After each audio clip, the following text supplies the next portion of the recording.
What's up, guys? I'm Luke Twardowski. And I'm Martin Mejia. And today is October 4th, aka Tropical Night, and the second home game for the Fighting Crusaders this year. So we're going to go over a little bit of stats, do a little bit of a pregame. Should be fun. It's going to be fantastic. Let's go. All right, Martin. So coming off of last week was a bye week, but the week before that, Jesuit is high off the 49-0 victory over Wisdom High School. How do you think they played in that? It was so good. They just kept scoring. Like our turnover, our turnover rate was unmatchable. I agree with you there. So some big notable players coming into this game for the Crusaders. Hager Davis with 3 receiving touchdowns leading the team. Right. Man, that is huge. 6'8", 6'8", guys. Awesome. He's on our side. Yeah. Also, on the other side of the ball, OTTO Leone leading the team in interceptions with 2. So clearly a ball hawk there. Just got hands. Yeah. Just got hands. I want to get a quick little look at Bryson Easley's first full season as a starting quarterback. Okay. In 4 games, he's been pretty effective. 301 yards, 6 touchdowns, Absolutely. only 4 interceptions, a QBR of 75. Okay. Very solid, very solid. What are your thoughts there? We're running a really strong offense game, this season, and we got a new offensive coordinator, and we're just kind of rock and rolling. So. Yeah, I think the big part of that there is coming from our running back, Johnny Hebert. This man has been a beast this season. 956 yards, 7th of all juniors in Texas. Yeah. And 14th of all running backs in Texas. He's unmatchable. Crazy season for this guy. Yeah, he's killing it. He's killing it. He's going for 1,000 tonight, so be sure to be there. Maybe you'll see some history being made. Also, 8 touchdowns to 1 fumble. It's a really good ratio. What do you think helps him with the ball control so much? I've met the guy like in person. He does a lot of work. He puts in a lot of work into his craft, and he just works really hard. He's always getting after it, and I think once we see on the field, it pays off. Every single time. So. You think tonight's gonna be a more of a run-heavy offense tonight, or are we gonna go for a bit more balance? We typically go for a lot of runs and running it, but we'll see. They've been studying the film for these guys for a while, so it should be well matched to their offense and their defense. So we'll see what it looks like today. Speaking of their offense here, their Jesuit has come up against George Ranch tonight. This team is 1-4, not the best team, but they do have a stud behind, stud receiving the ball on the handoffs. Hayden Drinkard, another junior actually, should be a good game for them. He has 846 yards, which is 28th in Texas, and 9 touchdowns with no fumbles. Impressive. That's impressive. And we know historically Jesuit has struggled a little bit with the run attack. Do you think they're going to adjust that tonight? Well, this is what I'll say. Football is not an individual sport. You can have a great guy, but it's not like it's a team sport, right? So we're going to do the best we can, and they can have one great guy, but we have a solid lineup across the board. So I like that. Also talking about their quarterback, Hager Lineberger, 7 touchdowns, no interceptions. He's been effective too with a QBR of 89. Right. So no turnovers for this team here so far, which is incredible. But they also haven't gotten another turnover on the defensive side. Do you think you're going to see any of those tonight? Well, I mean, they might not have had any turnovers yet, but they haven't met the Fighting Crusaders yet. So we'll see what happens tonight. I like that, yeah. Talking on the Jesuit season so far, 2-2, very impressive start. They're going for be positive in the win column for the first time tonight. You think we can do it? I think we can. Let's get it. What do you think is the main key? What do you think is the key to winning tonight, you'd say? I'd say probably reading their offense and making the halftime adjustments. We'll feel them out in the first and second quarter, but if our team, which they have been really working on implementing halftime changes, if they do that better than the last few games we played, I think we can really make a killer performance here tonight. I like that. Sounds good. Hopefully that'll happen tonight. All right, I'm Luke Chernowski. And I'm Martin Mejia. We're going to send this one to the booth. Thank you, guys.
talk to him today before the game? No, I talked to him yesterday. He said to go down there at half. He told me to send you down there if he came up here, so you gotta check in with him. Alright, I'll go down there.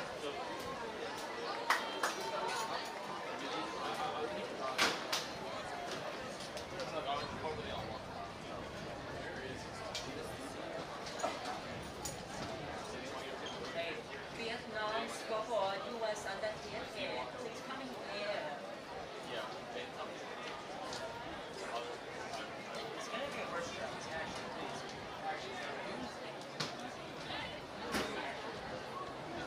Dude, why are you running like your dad? You're not dad. You're crap.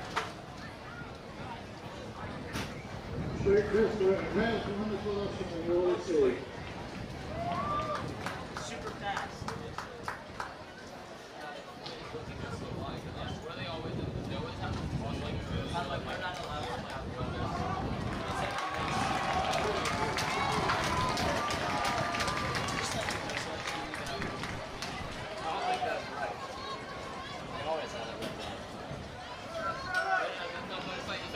They'll always still be in the locker room, and then like the captains will come in and like start like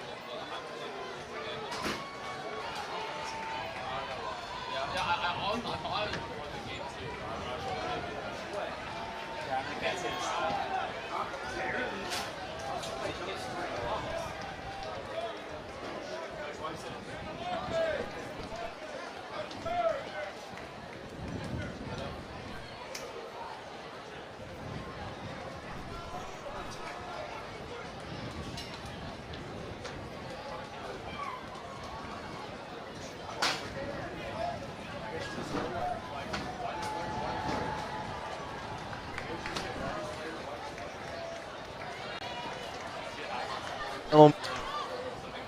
Stadium. I am Luke Twardowski, and I am here with John Kogan. Welcome. It is going to be a good night between the Strike Jesuit Fighting Crusaders and the George Ranch Longhorns. Two competitive teams going at it. Jesuit has won the toss and elected to receive. Here we go. We're about to get started tonight. I'm excited. First down on the broadcast, John. Yeah. All right, good luck to you. Good luck to the men on the field. Here we go.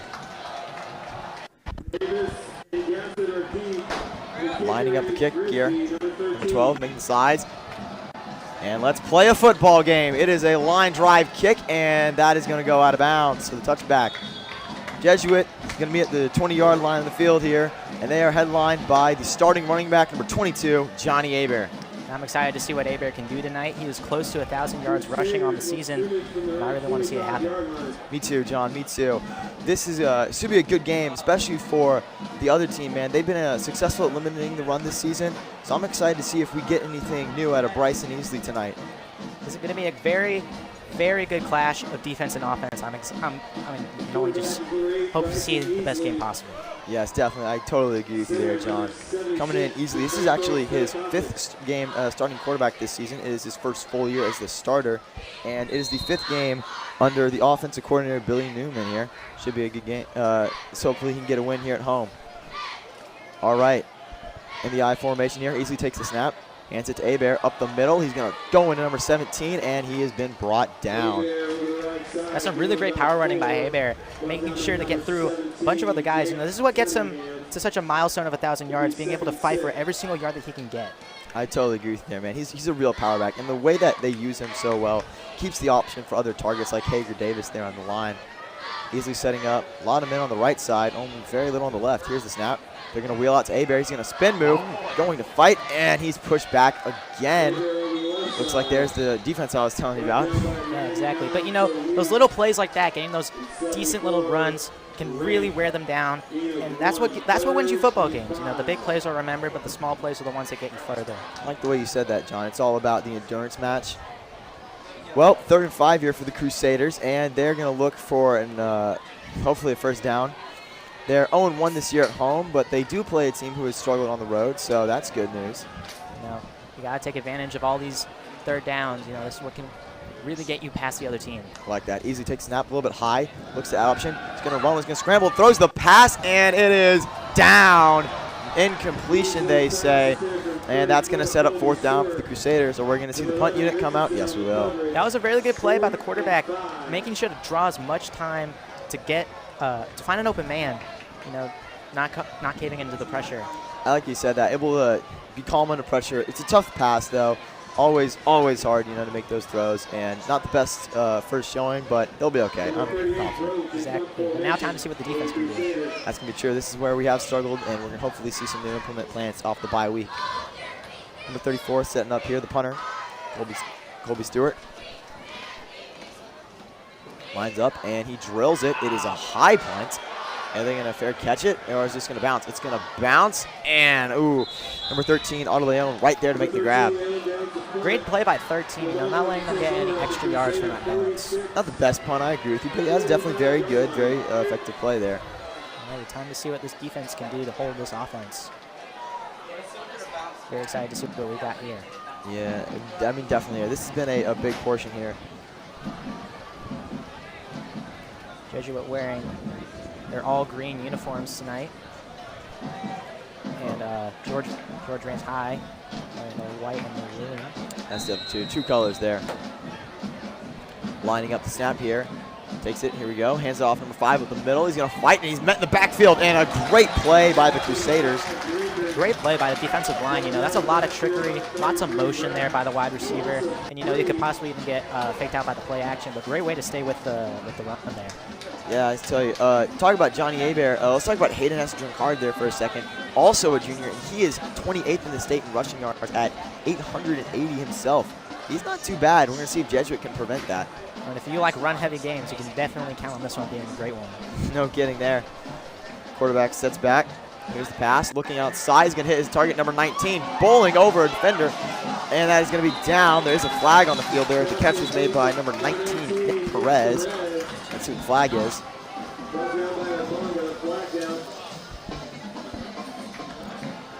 Talk about here for a second. This is a great play by the blocker there. I see you knocked him down. Great. Exactly, yeah. I mean, like, even though it was a very great play by the blocker, but also a great play by the corner there, making sure to get his the rest of the secondary.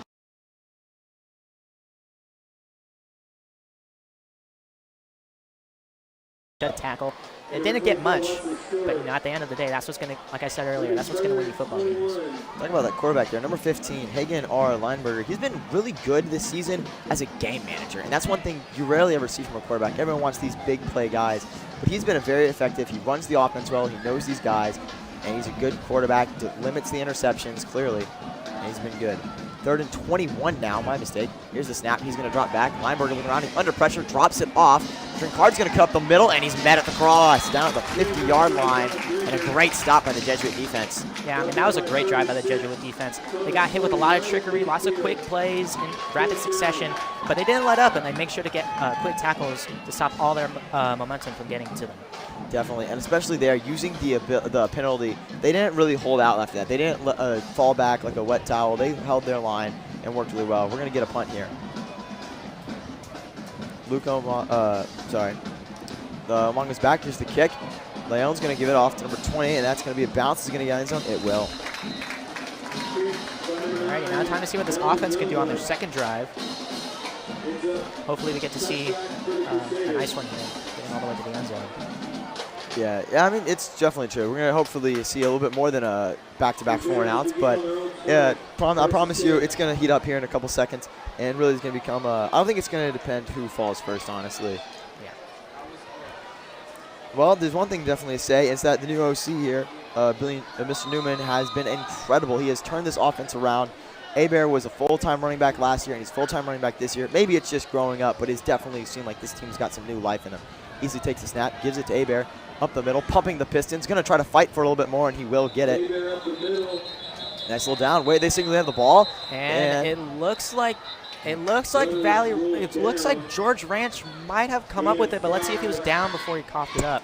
And the refs are going to say he is down, John. Ooh, almost that was a close one. There, That could have changed the game right there. Definitely puts him in field goal range. That was a close call, but definitely didn't go George Ranch's way there. 2nd and 5 now.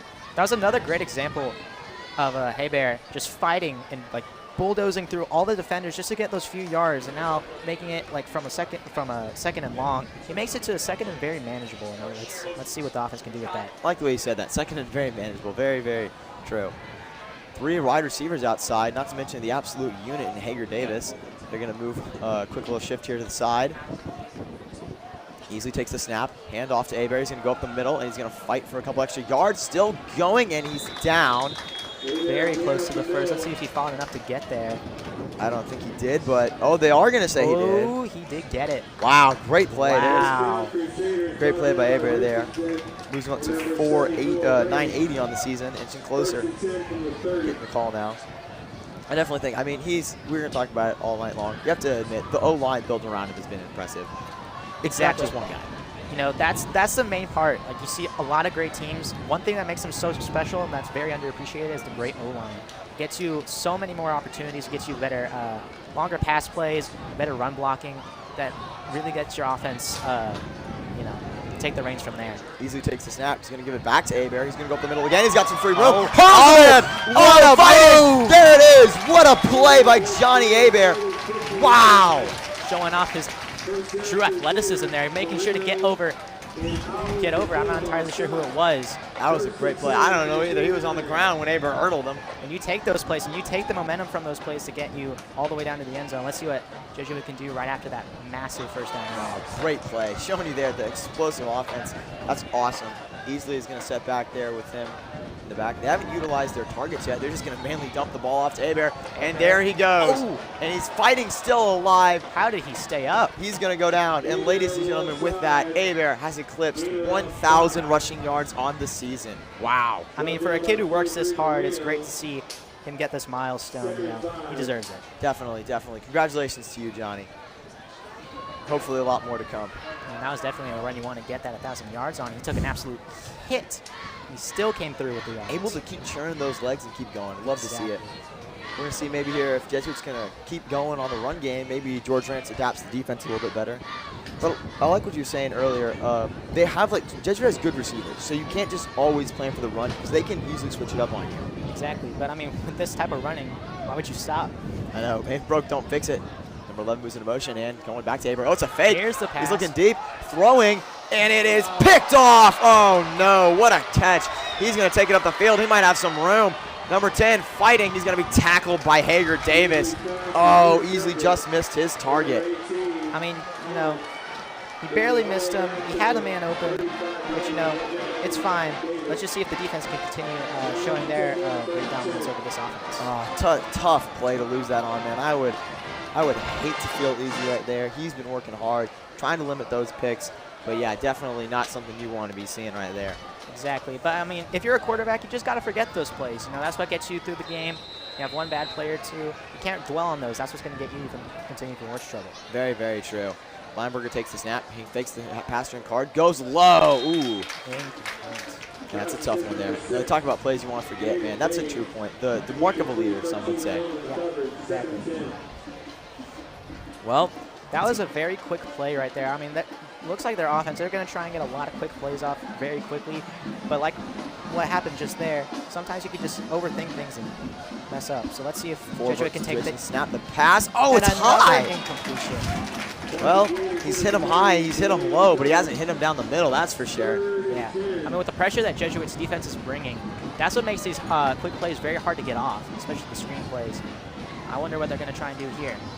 Well, they have to go for a bit here. It's 3rd and 10 now. Haven't gotten any yardage.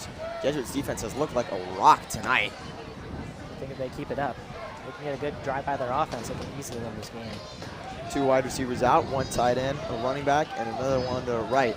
Lineberger takes the snap. He's going to drop back, looking deep. He's going to scramble out down the right. He's going to take it for himself. He's going to be going for a couple yards. Number 36, does he get it? It's going to be a very close play. And they are going, are they going to say short or not? We haven't gotten the call yet. And it looks like a first down. If it isn't, you have to think they'd go for it. Oh, definitely. It's 4th and inches. If not, it's going to be 4th and inches, ladies and gentlemen. Let's see if the defense can have a massive stuff here. Well, talk about a good running back. It's going to go, I bet you a lot of money. It's going to go to Drinkard here. 3 men on the right, stacked box. Here's the snap. Hands off. Drinkard's going to go out the outside. And is he met? Did he get get stopped? it? I think he got That's a very stopped. close play.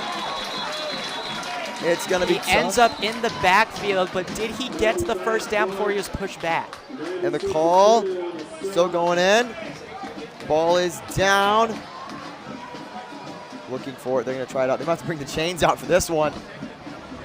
Have to go to the side. Another example of some of these backs just fighting so hard to get everything, but I mean the defense there working very hard to stop them. If it is a stop, you have to see what they're calling. Tough little call here for a second. We're going to give a second here. We'll be back.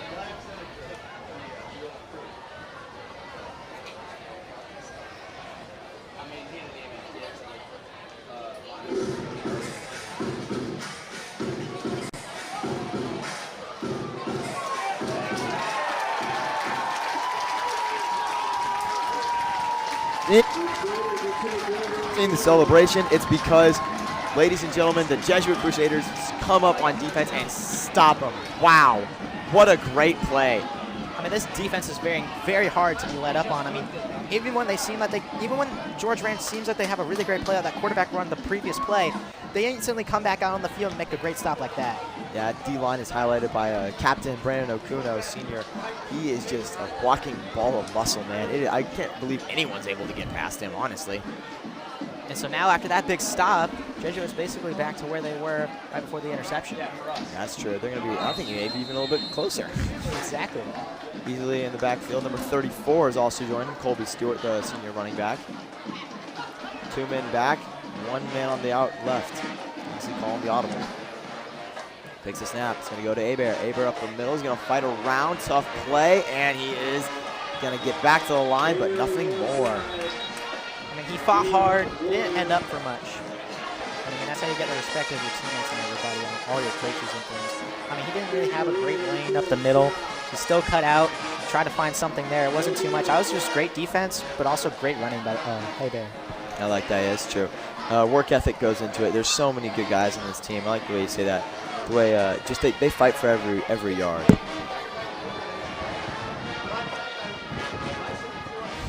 All right, easy setting in here. Full box. 1 man on the right side there. That is number 10, Elijah Gassett. Here's a snap. Up the middle. Abert's going to go up the gut, pumping the Pistons. Can he get a couple more? No, he's going to be stopped. But a great run nonetheless. All right, another third down situation for Jesuit. Let's see if they can finally get a conversion. 3rd and 7. We've seen a lot of these third downs, man. It might be a bit more of a defensive game than I thought, especially coming into this. I was expecting a bit of a run-heavy attack. I know, but I mean, with these two great defenses who are good at stopping the run, it's going to be a very difficult game when both of these teams are very great at running. That's definitely true here. 4 minutes and 20 seconds to go in this quarter here. It's going to really come down to how well the O-line is going to be blocking. Let's see if the quarterback has enough time to get a decent pass off. I like the way you say that. Easily 7 back right now. He's in shotgun position. Hager moves in motion. 3 men out. I highly doubt they go to Hebert here. Easley's going to go for the option up the middle. Is he going to get it? Easley going to spin around, and he definitely got that one. Great play. Great design play by the offensive coordinator calling the QB run. I mean, there is a late flag on the play. This could move us back. As of right now, though, it is a Jesuit first down. And I mean, this shows that this is a very run-heavy offense. You think it's going to be a pass, and they pull out the QB run, catching the defense very off guard. No kidding. We're going to talk about this one for a second. We're going to step aside.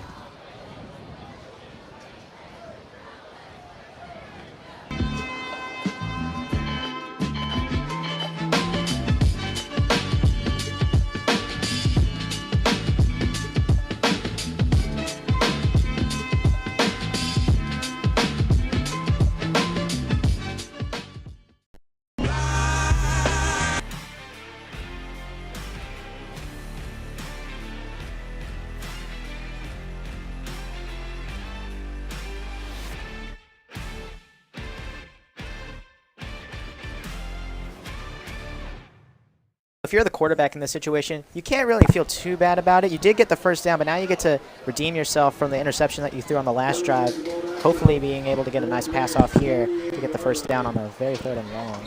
I like the way you say that. It's going to be, it's definitely how, you know. Or is it a first down? It's going to be a first. Oh, no, it's 3rd and 14. I'm sorry. They marked it wrong there. That's our bad, but yeah. So this is gonna totally tell here, man, how this drive goes. Can they get it?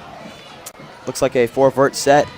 Easy takes the snap, looking around. He's gonna throw it deep. He's gonna throw to Hager Davis. Oh! Flip, but he got the first down. What a play. Way to stay with him. Way to help hold on to the ball after that major contact. You know, sometimes it's just very hard to catch those balls after being hit with being hit, especially low, being flipped in the air like that. I like the way he said that. Yeah, just holding on to it. That's definitely the size advantage there. He threw it over 3 guys, and Hager just stood there like he normally does. And what a strike by EASLEY. Just getting it quickly to his man. You know, I don't think he would have gotten that if he put a bit of air underneath it, because I mean that could have possibly been snagged out of the air.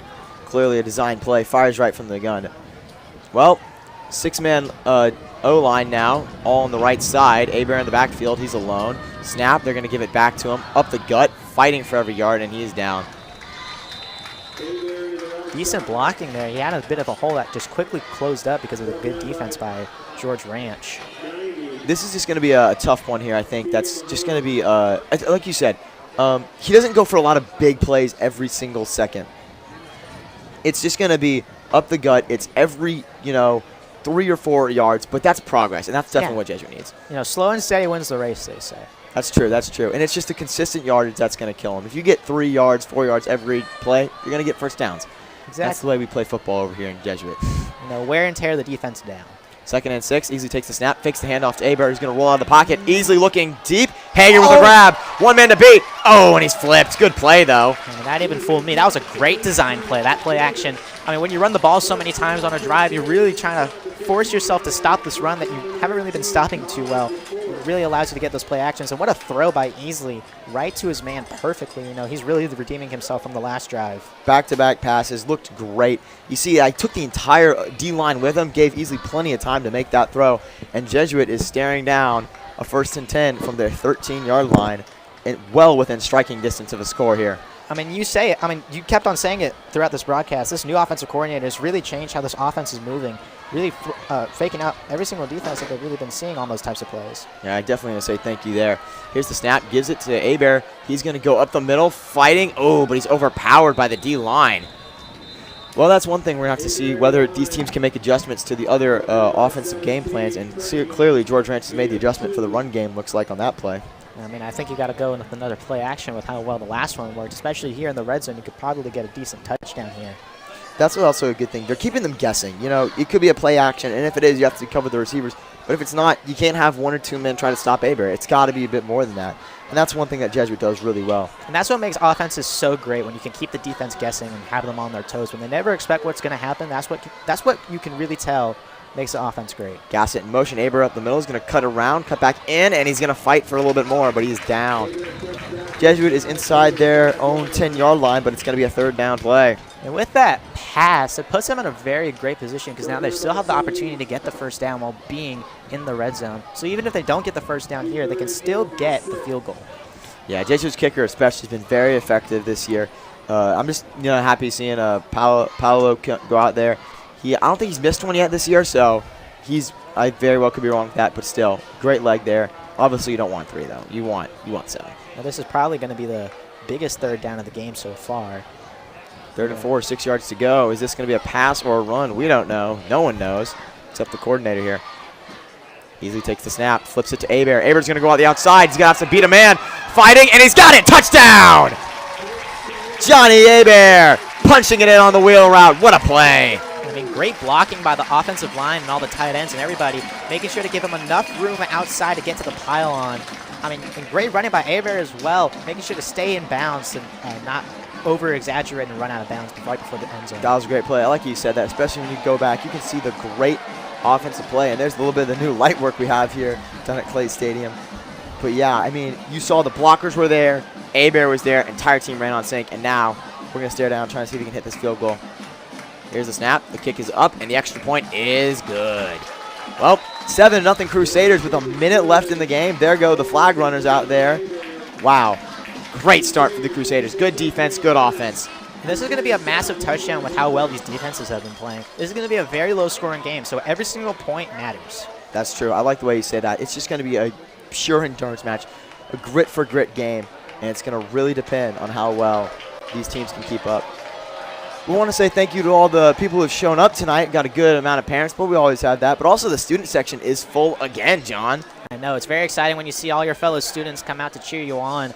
You know, it's one of the best feelings in the world is when everybody cheers your name. You got drill squad, you got cheerleaders, you got Crusader guard, and of course it's tropical night, so you got the lays going on, you got the flowers. It's always a fun game here at Jesuit. Very fun, very, you know, very festive. You know, you like to see all of the different types of themes going on during the games, especially this one. It's a very colorful night in the stands. Yeah. You know. So, especially for HEBERT, score a touchdown, you get to see all the bright colors and everybody cheering for you. That's true, that's true. Entire team, man, pat on the back. Thank you to all the fans who've shown up. We have some great students and definitely some great faculty over here. Back to that touchdown, it's basically all it came down to was what you said earlier about the offensive line. Great blocking there really just allowed that entire play to develop, and that's really what got Jesuit all the way down to the end zone in the first place. Latu's kick is going to be high. They're going to wave it fair, and he's going to be down it at the 30-yard line. Well, 54 seconds left to go, and George Ranch is going to look to hopefully retaliate for the touchdown we had there. We're going to take a quick break.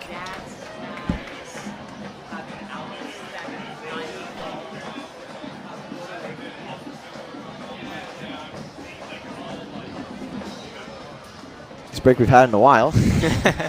Sometimes it gets hard up here. I just got to talk. You need a nice take a little break. Thank you to all the people watching the stream too and working with us through the difficulties. Well, number 15 here. Lindbergh going to take snap, hand it off, fakes the throw, get a fight and met at the line, and maybe even a little bit before. And what a great tackle by number 43, BAZIRGAN. I mean, he really stayed with him and got him down low. A lot of tackles, especially at like the lower levels, are really kind of like just kind of throw your body at them and hope they go down. Great tackle, staying at the waist and just ripping him down with pure force and leverage. Yeah, great name, great tackle there. Lineberger now is going to set up. I've rarely seen the George Ranch Longhorns offense within their 1st and 10. Usually they're being pushed back, and no different here. 2nd and 12, 4-man outside. Maybe they're going to go to the pass option. Lineberger takes a snap, looking around, goes to the screen. Number 10. Oh, he dropped it. Oh, and a couple of hits there. Not exactly what you want to see, but just dropped it.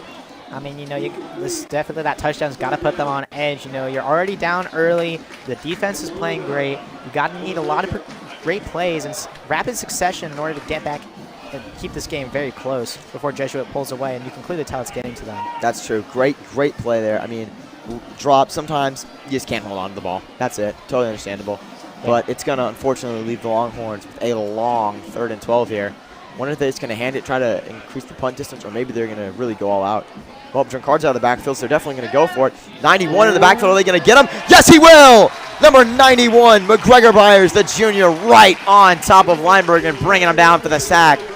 What a play! Very well called blitz and very well executed blitz. He saw the hole, he went right through it, got the pressure, and instantly that just basically collapsed the entire pocket and basically ended the play insanely quickly. And now Jesuit with another great stop on defense. Well, that's the end of the first quarter now. We're going to take a little break, but it's 7-0 Crusaders. Hold on to your hats. They're close.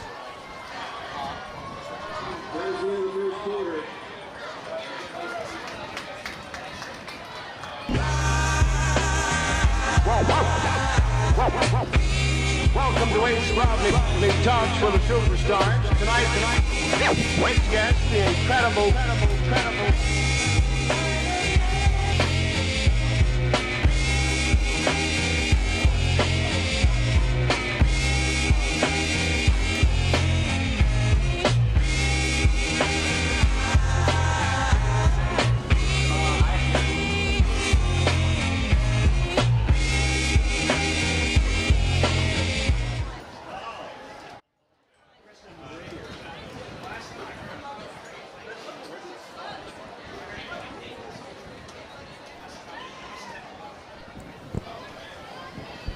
And we are back here after the first quarter, slowing down, man. One thing I heard, I went out there checking our cameraman, and one of the kids, the young kids, yelled, "It's like a party out here." And I love the way he said that, man. It really is like a party. You got the Crusader guards flinging T-shirts. You got the guys playing well. Great time to be a Jesuit fan. Exactly. I mean, these kinds of things make the game so much more enjoyable to go through. That punt's going to be going, and it will be probably down to the 35. And, yeah, they will. Leon didn't want any part of that. Totally understandable. The ball's bouncing hard to grab. Well, Here comes the Fighting Crusader offense. Now they are impressive. They are 1 for 2 in their drives. 50% of the time they score, so that's a pretty good success rate. I mean, you always want to have a 50% drive success rate, no matter at what point in the game. That's always true. Actually, I think you should intend for 100%, but 50's okay.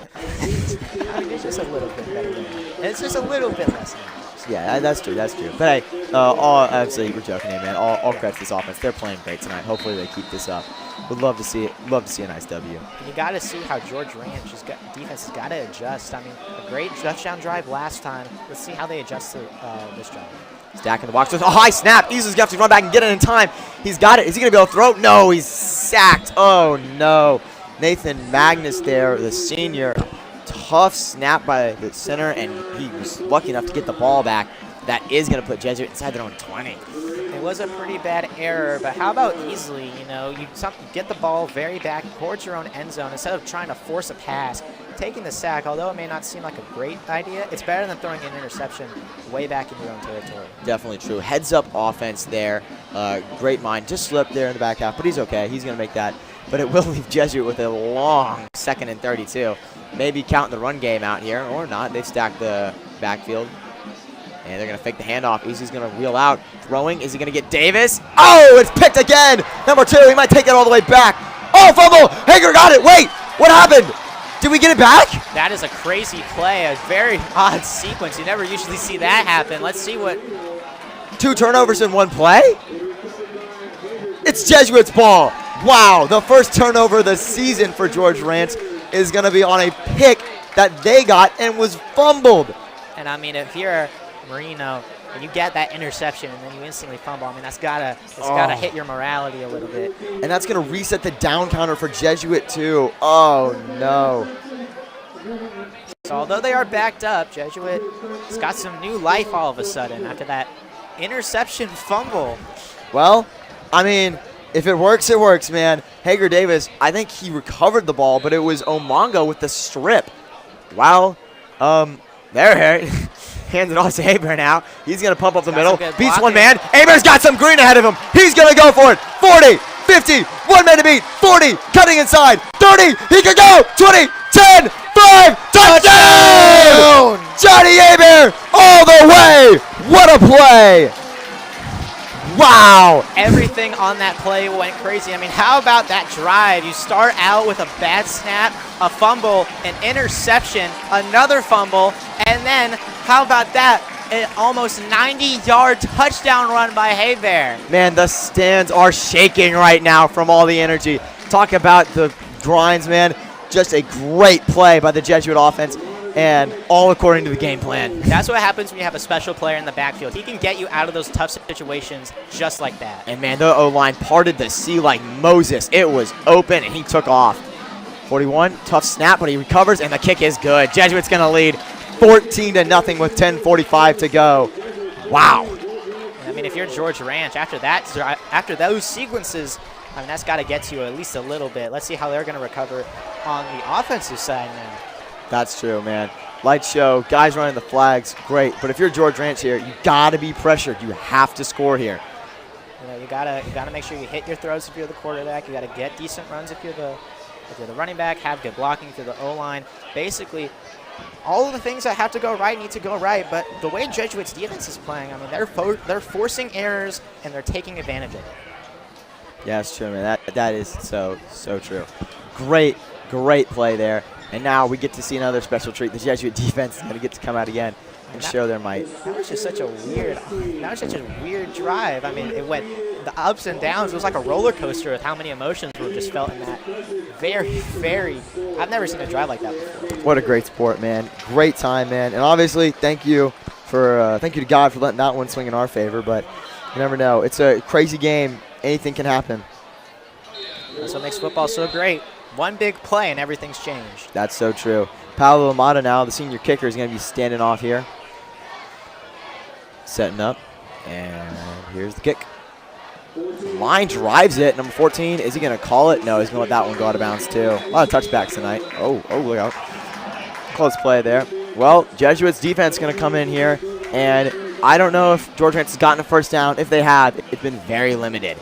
Exactly. But, I mean, you got to get some first downs here. But, I mean, the way the Jesuits defense is playing, they're not going to be letting up. They're going to keep on going at full speed, trying to show that they're going to overpower this offense whenever they at everything, whether it's defensive line play, linebacker play, secondary play. It's going to be very hard for this George Ranch team to try and get anything with how high everyone's morale is right now. That's true. Momentum can do crazy things. Snap by Lineberger is going to fake the handoff to Drinkard. Oh, no, never mind. That was a real handoff. Fake me. Drinkard's going to actually get a good run himself, fighting for a couple yards, and he's down for the first down. A 15-yard carry there. We expected a good game by these running backs so far. We've seen some very good plays. George Rance already trying to get some momentum back in their favor with a first down run. That's true, man. You have two great young running backs, too. Both juniors, man. Love to see success for the younger guys there.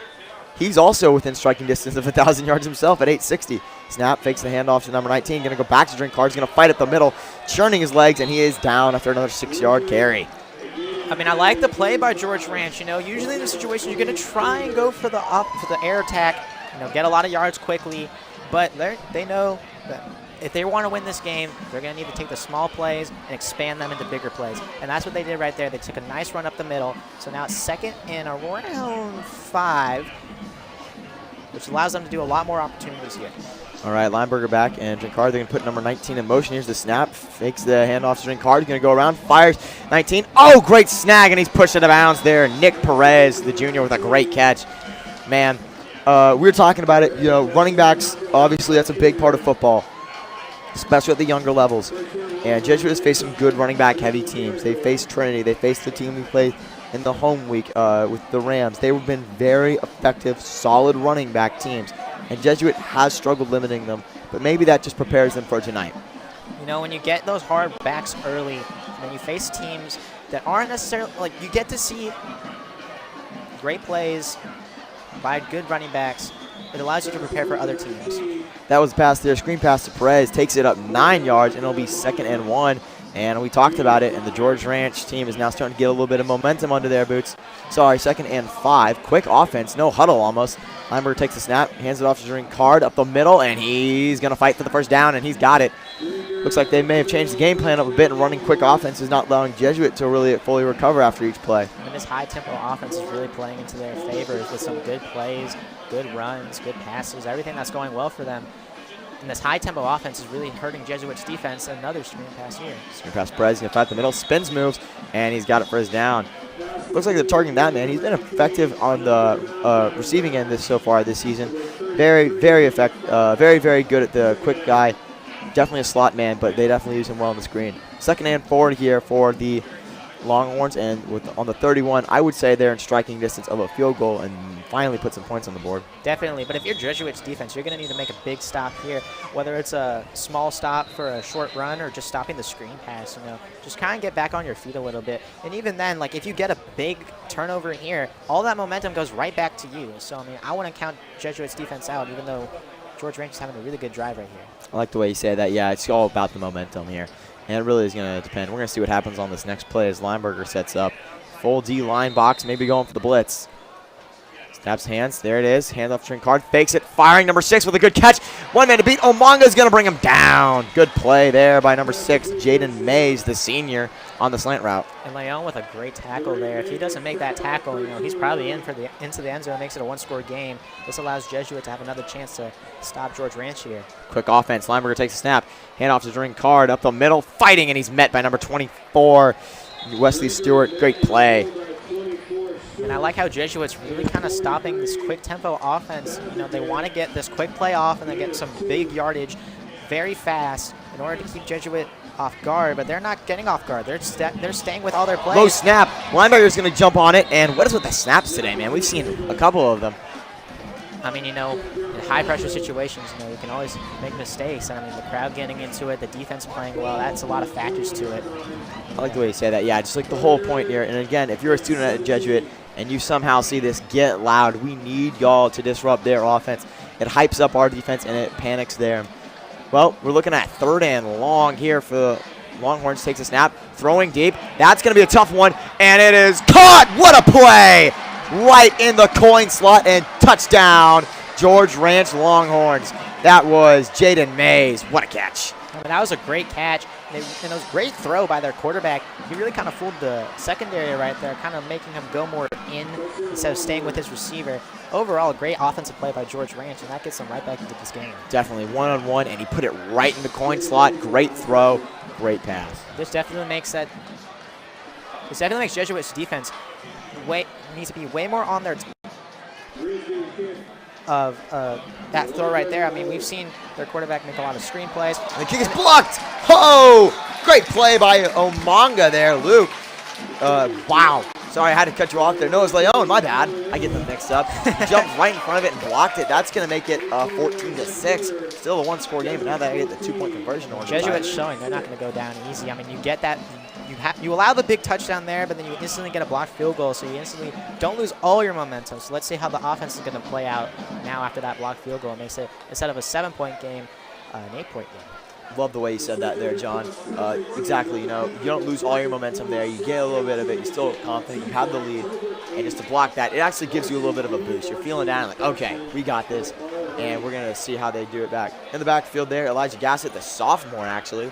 And Logan Davis, another sophomore. You know, Coach Vikoch loves to run them back there. And the speed, the young guys, has been proven effective this year. And you can see the Jesuit crowd getting real hype right now. Coach throwing up all their cardboard cutouts. Love to have you here, guys. Love you. Thank you so much for being out here. And those two sophomores are only you know, 2 of 7 we have on this roster. It's so young to have these young guys. It's so cool to have these young guys out here playing big roles in these offenses and defenses. Great showing. We have a good future here. And the kick is up. It's going to go to the backfield there. Tracking it, number 5. Davis has got it. He's going to take it out. He's going to run, cutting up the sideline here. He's going to fight to the 20. He's going to cut up the middle. Oh! Oh, fumble! Who's got it? Oh, it looks like Jesuit might have it. That was a tough play. He got lit up there, and it does have to go to Jesuit. Whoa. That was a very hard hit, and I mean, you can't really blame Davis for fumbling the ball there. He had a lot of room, and honestly, I didn't really see. It was all very fast. I mean, you can see these two teams are bringing a lot of intensity, and no matter what happens, they're not going to go down with a whimper. They're going to go down very fighting. That was a great play. Yeah, good hit. Almost completely swayed the momentum to George Ranch's side there, but they do get away with it. All right. Decent return around to the 20. Might have gotten a little bit more if he just waved it off, but he's okay. Easley's going to put the man in motion. Takes the snap. Hebert is going to go right behind the carriage. Fighting. He's going to stay up, and he is down. One thing that's effective for Johnny is they grab his feet and he keeps pumping them, pumping those pistons, turning those legs, able to fight for just the extra 2 yards we talked about. And I mean, like, you don't usually have that through pure skill. That's through a lot of work and effort, you know, working out those legs, trying to get a lot of strength down there in order to be able to fight through those tackles. It really allows, it makes you such a better player, and that's what we get to see through Hebert right there. That's true here. 2nd and 4 now as Bryson lines up in the back. Talked about game manager as Lineberger. He's been a great game manager too, able to run this offense. Here's the snap. Hebert's got it, following the convoy, and he's got grass again. Oh, he's going to fight off 18. Oh, but he comes back for the tackle. Ooh. Really impressive seeing how much they've run the ball with him. And the defense still doesn't really have a true answer for him. In fact, he's probably done better now that he's seen the defense more than they have. That's true, man. It's all about reading who can make the adjustment first. Great play by Elson Collins, the 4th there, a sophomore on their side. He got thrown off, was able to get back and get to Johnny. Great blocking, but even better defensive play. But that will result in a 1st down for the Crusaders with 7 minutes to go. It's very weird seeing how this offense is operating. I mean, you'd love to see the adjustments. You know, the more they see this defense, the more they're making adjustments in order to make them play better as the game goes on. Normally, it's the opposite. Easily setting up in the position here. Fullman on the right. Hebert's the only one in the backfield. Here's the snap, putting. Oh, that might be a false start on Jesuit side. That does not look good. It gets loud here, man, and you can tell nerves are high, and putting men in motion can sometimes set them off. We're going to wait for the call here. I mean, you can't blame these O-linemen for false starting that much, especially in these high-intense situations. You know, you're getting on a good drive, you're feeling great. Sometimes you just move a little bit too quickly before the ball snaps. That's true. Leighton Worthy stepping off, and Hebert is going to come right back on the field after that penalty. Jesuit on their own 35-yard line. Wonder what they're going to do here now that Johnny's back on the field.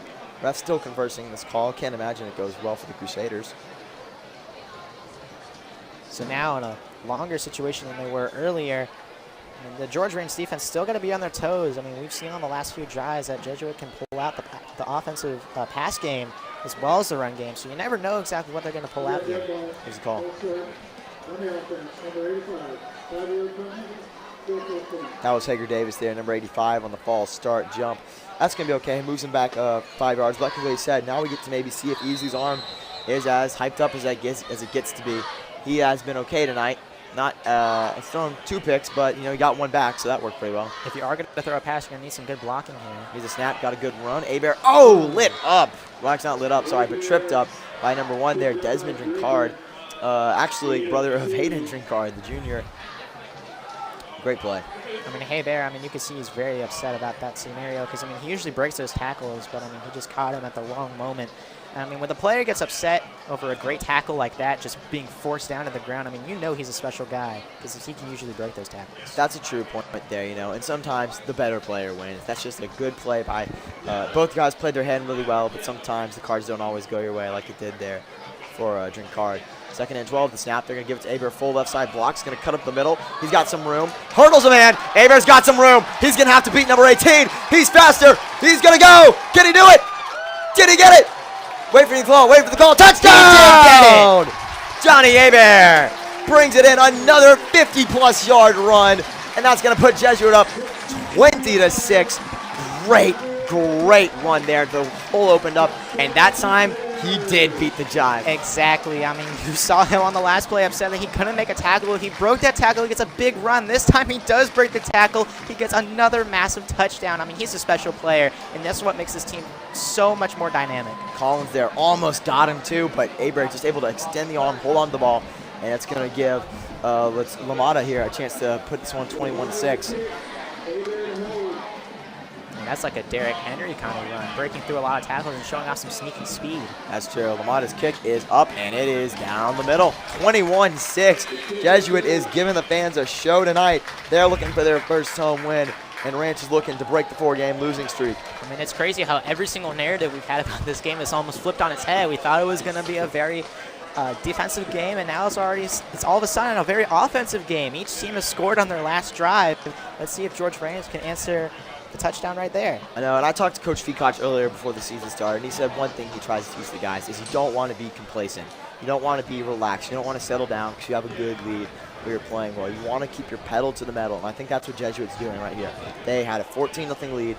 They saw them come back, and they were able to calm themselves down and just push forward again with a good offensive attack, and it's going to put them up 21-6 with a minute and 5 seconds to go here. That's always a great goal to have, and we've only seen non-complacence here. Because it seems like every single snap, everyone's bringing their best, no matter what the score is, what the down is. The defense is still out there fighting like it's the first drive of the game, even though they're up by around 3 scores. That's definitely true. Fighting like the first drive of the game, so true. Lamada's going to kick from the 40. It is up, a line driver, and number 14 here on the side. Roberts is going to fumble around with it, but he's still got it. He's going to be met in the back from number 12, but he's going to break free. Going to fight, and he's tackled. Ooh, the 17-yard line. Again, another play. Maybe they could have just let that one go at the end. And a lot of spin on that football in the center part of the field. That played a lot into the great special teams play right there for Jesuit. He muffled that kick a little bit and only got him around 17 yards. He probably would have been better if he just let that go throughout the end zone, but the spin really kind of fooled him. That's true. Luke Leone almost had him in the backfield, but he's able to fight away. Roberts showing off some great skills there. Just, experience there, senior versus sophomore. And that's going to put George Ranch here on 1st and 10 on their own 18, though, with 6 minutes to go. George Ranch, now it's almost kind of like you just need to keep up with the tempo that Jesuit's playing with. At first it was a very close game, 0-0 tied, very defensive slugfest, and now all of a sudden Jesuit's scoring on almost every single time they touch the ball. Snap, they're going to pass to Drinkard. Drinkard's going to throw it, and number 84 is going to get it. Oh, it's off the back of number 28 on the Jesuit side, Michael Finger. He didn't even know it hit him. Just playing defense there. That's what you got to do. Stay on the man. Sometimes the throw is a little low. Exactly. That was a lot of trickery. Sometimes you can really get fooled on those types of plays. You expect the play action, or you expect the outside run there, instead it's a throw. And great job by Finger to catch up with the receiver, making sure that completion doesn't get completed. Yeah, that's true. Finger was right there. And the flea flicker was a great idea, actually, and it works really well because it brings the guys in and allows them to get deep, but sometimes it just doesn't work. Lots of motion by both these offenses. It's really going to come down to the right play call. Drinkard's got the ball. He's going to wheel it out to the outside. He's got a little bit of room himself, fighting for another couple yards, and now he looks like he's in his own zone. This could be another huge spark for the George Ranch offense. It kind of seems like as each team has seen the defense more and more, they get even better. I mean, I like how both these teams are adjusting, and I mean, it's making for this game to be really, really exciting. That goes back to what I said earlier about the first score now. Definitely betting George Ranch. Wish they had that early score. They weren't chasing the lead like this. But it also leaves defenses having to adjust as well as the offense has. It's really a nice little chess match. Lineberger takes snap, hands it off to number 5 there. He's going to take up the middle, and Drinkard is laid out at the O-line. I mean, that was great blocking by George Ranch, but a great play by the defensive tackles in order to slow the running back down enough for the linebackers to get to him to stop a massive run. That's true. That's so true. Actually, a 2-yard game there. That helps with the massive amount of alignment just pushing you forward and fighting you for every single yard you can get. All right. Lineberger's got the ball now, and it is a full outside. Hands it off to Drinkard. He's going to fake it. 96 wasn't fooled. He's on him. The throw. 80. Oh, he dropped it. Oh, man. He almost held on to that ball. That would have been at least some decent yardage, make it 3rd and manageable, but instead it's 3rd and long yet again for George Ranch. But I want to count them out yet. They've shown that they can fight hard, and I think if they don't go for it on 4th down at this point, I mean, I'm not even sure what they're going to be doing on here. I think there's a flag on the field here. Oh, what's the call? Ooh. Roughing the passer there. That's a terrible one to get, especially if you're Joey Ulschold there. Trying to get to him, trying to get to the guy, and he just got rid of it in time. And, you can't stop yourself. Sometimes you're just running straight forward and you're going to get hit. And that's one of the things about football. It's a very high adrenaline sport. You sometimes don't even know what you're doing until it's too late. So after when it was about to be 3rd and long, now it's a 1st down. Here's the snap, hands it off to Drinkard, and he's got some room. Oh, no, not Drinkard, number 35 there. Actually, it was Brendan Everett. Maybe they got confused like I did. Jesuit offense got confused like I did. Worked definitely well. That might put him in another 1st down situation. Another great play by the defensive tackles, not allowing more runs than need be. Quick offense here, going to give it back to Everett, and he's going to go a couple more, but he is quickly met at the line. But that will push them to 1st down with 4:30 to go in the half. I mean, one thing that makes these two run offenses very different is that with the defense, it's really just more or less how the defensive tackles for each team are playing. The defensive tackles for Jesuit are really just stopping these inside runs from getting into the linebacking core and then eventually into the secondary. They really slow down each running back that they face. George Ranch is trying to do that, and I think they can eventually get that done. But as of right now, that's really just deciding this game of how well these two run offenses play. Well, Coach Feacock can take the time out here to talk about the defense, and with that, so will we. Stay tuned.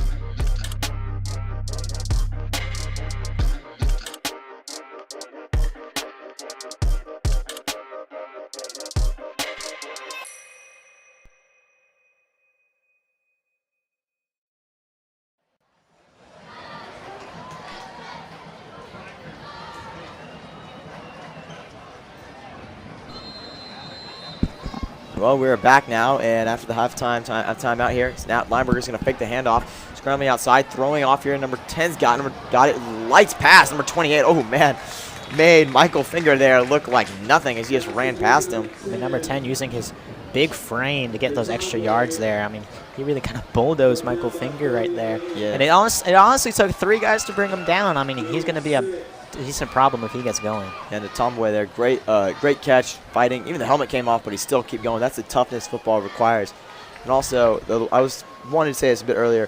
You said it's so much energy in football. It just really depends on who can calm down and just take a look at things clear as day.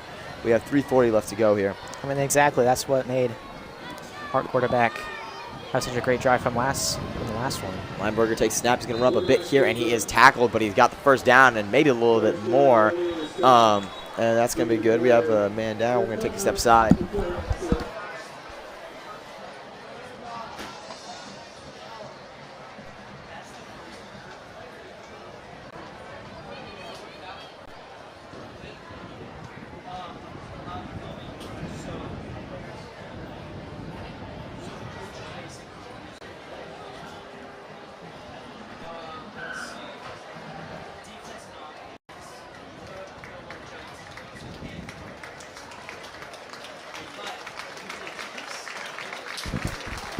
Well, we're getting back up. He stood up, and he looks good as well, man. Just a quick little stinger there. But going back to what we were saying a little bit earlier there, the toughness and the clear light day, I like the way he said it. Lineberger, easily, he was able to like clear his mind, had a bad couple plays, and was able to make that call, get the good O-line there. It's definitely leadership there. Exactly. Well, here we go now as the Ranch offense comes out with their own ball in their own 18, and they have a chance. Oh, an enemy territory on the 18, looking to strike. Lineberger takes snap, dropping back, full pressure, throw a bit wide, and he can't get there. Massive blitz from the box there. The linebacker, he's had some good throws, just the timing's been a little bit off. I think if George Ranch can get their timing better, George Ranch can easily make this an insanely close game. That's true, man. And that's their full-on house blitz. Everyone broke through, gave him a quick little panic, threw it, and it was just out of the reach of Nathan B. Magnus there. And one thing I've been really meaning to comment on so far in this game is the one thing that's really set these two teams apart is how well they've been running their offense and how differently they've been doing it. Hayden Drinkard's going to take snap up the middle. He's got some area ahead of him. Oh, and he's hit by number 20. Great play there by Henry Omonga to knock him down, but it's still a first down, and with that, they pull within 5 yards of the end zone. I mean, one thing that's made these two teams so different, besides that play right there where they had a decent run, is the run offense and the pass offense for George Ranch and Jesuit. A little snap there. Takes snap. Oh, and he's going to fight it. Oh, juking out a couple guys and touchdown. George Ranch puts it in. Great play there by Lineberger to make the low snap and juke out the defenders there. Sorry to cut you off, John. It's fine. I mean, Lineberger had a great play. I mean, I would have been upset if he didn't call that. He had a. I mean, he stayed back in the pocket. He didn't let the pressure get to him. Made some decent moves, and that allowed them to score the touchdown. So now it's a one-score game yet again. And it looks like they're going to go for 2. Let's see if he can do it again now. It's going to be a tough play. 2 would make it a 7-score game. A fail would make it a 9-score game, so it's a tough one here. Lineberger takes a snap, dropping back, trying to scramble out. He's met in the pocket to throw. Great catch, and he pulls it in. That's a 2-point conversion. George Ranch is booming here. What a play. I mean, great offensive drive by George Ranch, and they're instantly back into this game. I mean, Jesuit, they're trying all they can to keep the momentum on their side, but George Ranch, just like Jesuit, they're not going to back down. Instantly right there. I mean, you missed the offense. You missed the extra point on the last drive. You go for 2 on this one. It's an all-out guessing game for the defense, wondering if you're going to run it, if you're going to pass it. And a great throw by Lineberger to make it a 7-point game all of a sudden. That's true. Totally true there, man. He's able to really play that the offensive side there. He was relaxed, calm, and a great pull-in by I think that was number 8 there, Magnus. He's shown to be a problem. Let's see if Jesuit can effectively label him out. Exactly. I mean, a great hold, great catch and hold for that 2-point conversion. I mean, that's a very hard catch to make, especially when a guy's right on you trying to force that ball out as hard as he can. Yeah, so true now. Well, we're going to see a kickoff here from the George Ranch, and it's a 1-score game now. There's only 3 minutes left, so maybe Jesuit tries to run out the clock here a bit, as this will be Ian Grisby. Sorry if I mispronounced your name, Ian, but that's another great name on their team. He's going to be lining up here, and the kick. Line drive down, and he's going to call it off. He does not want to mess with that. It's going to be back in the end zone. Jesuit's going to line up in their own 20, and here comes the offense. I mean, honestly, for both of these offenses, especially on the kickoffs, you might as well take the 25 with how well each team's been playing. You know, you got to take as many yards as you can get, because one stop by one defense or the other is going to really change the trajectory of each team's chances to win. I like you say that. Going back to the original part where we talked about first team to score, now I think it's going to be first team to get a stop, really. Really? Whoever can do that. It's crazy how the game has really changed. You know, it was a defensive slugfest the first quarter, and now here in the second quarter, it's only been offense. Firing on all cylinders. One defense going to try and make stop for the other. And let's see if George Ranch can be the defense to do that, as 2 men go in motion for Jesuit's side now. I wonder how much you think HEBERT is going to get another big run here. HEBERT's going to take that one up the middle, and he is met in the line again. Trying not to be discouraged there. It's a great play by the defense for George Ranch. I mean, George Ranch, I mean, I'm not even sure what you can do to stop this guy in the backfield, because, I mean, it seems like every time you get him, he instantly shows that he can't be stopped. So, I mean, I wonder, what is your game plan for this guy? HEBERT has not had a negative yard run tonight, as far as I'm aware. So that's another big thing. He doesn't really lose your yards, and he holds on to the football well. 9 touchdowns, only 1 fumble so far this season. Here's the snap, handoff to HEBERT. He's going to run it again. fighting. He's going to come back inside. Hebert's going to go for it again, and it's going to take 3 more men to bring him down, but not after he punches a solid 12-yard run for a first down. It's like he got a boost when he heard that he got 1,000 yards this game. All of a sudden, he's just on fire. Can't even be stopped. I mean, one thing that's making him so good is that he's finding these little areas between blocks, and he's getting through them. That's insanely hard to do. You need a lot of speed to do it, and he's showing some sneaky speed that, I mean, you don't see until it happens. That's true, man. Just has to make those quick decisions. No time to think. Has to go for it. Easy takes the snap. The handoff to Hebert's a fake. He's going to look around. The throw is going to be caught by number 32 there. And Bruno is going to be brought down, but it is a good gain there. And great play by EASLEY. I mean, you got pressure right in your face. You're still on the move, and a decent pass. I mean, throwing it on the run is one of the hardest things to do, and he made a perfect strike right to 32 in order to get some decent yardage. 2-minute warning here in the first half, and now it's going to be, 1 minute 41 now. I expect to see a little bit more of a pass game here, or do you just protect the football? I wonder if you just protect the football here. I mean, with how well Hebert has been running, I mean, I think you could probably get another touchdown next time you hand it off to him. Here's the snap. Easy's going to fake it again. Going to juke a defender. Trying to juke another, but he's sacked. Oh, great play by number 8, Nathan B. Magnus. He's a two-way superstar, man. And, I mean, the number 8 at quarterback, he made a very great play there. I mean, there's only so much you can do with type of pressure like that. With 2 men on both your sides, you juke out one, then you get – and, I mean, you did all you could to get out the way of the other. But overall, it was a very good play, and especially smart to hold on to the football instead of trying to force something downfield. That's true, yeah. Just trying to get back to the line. Don't throw for a pick. With that, Judge is going to take a timeout. We're going to step aside.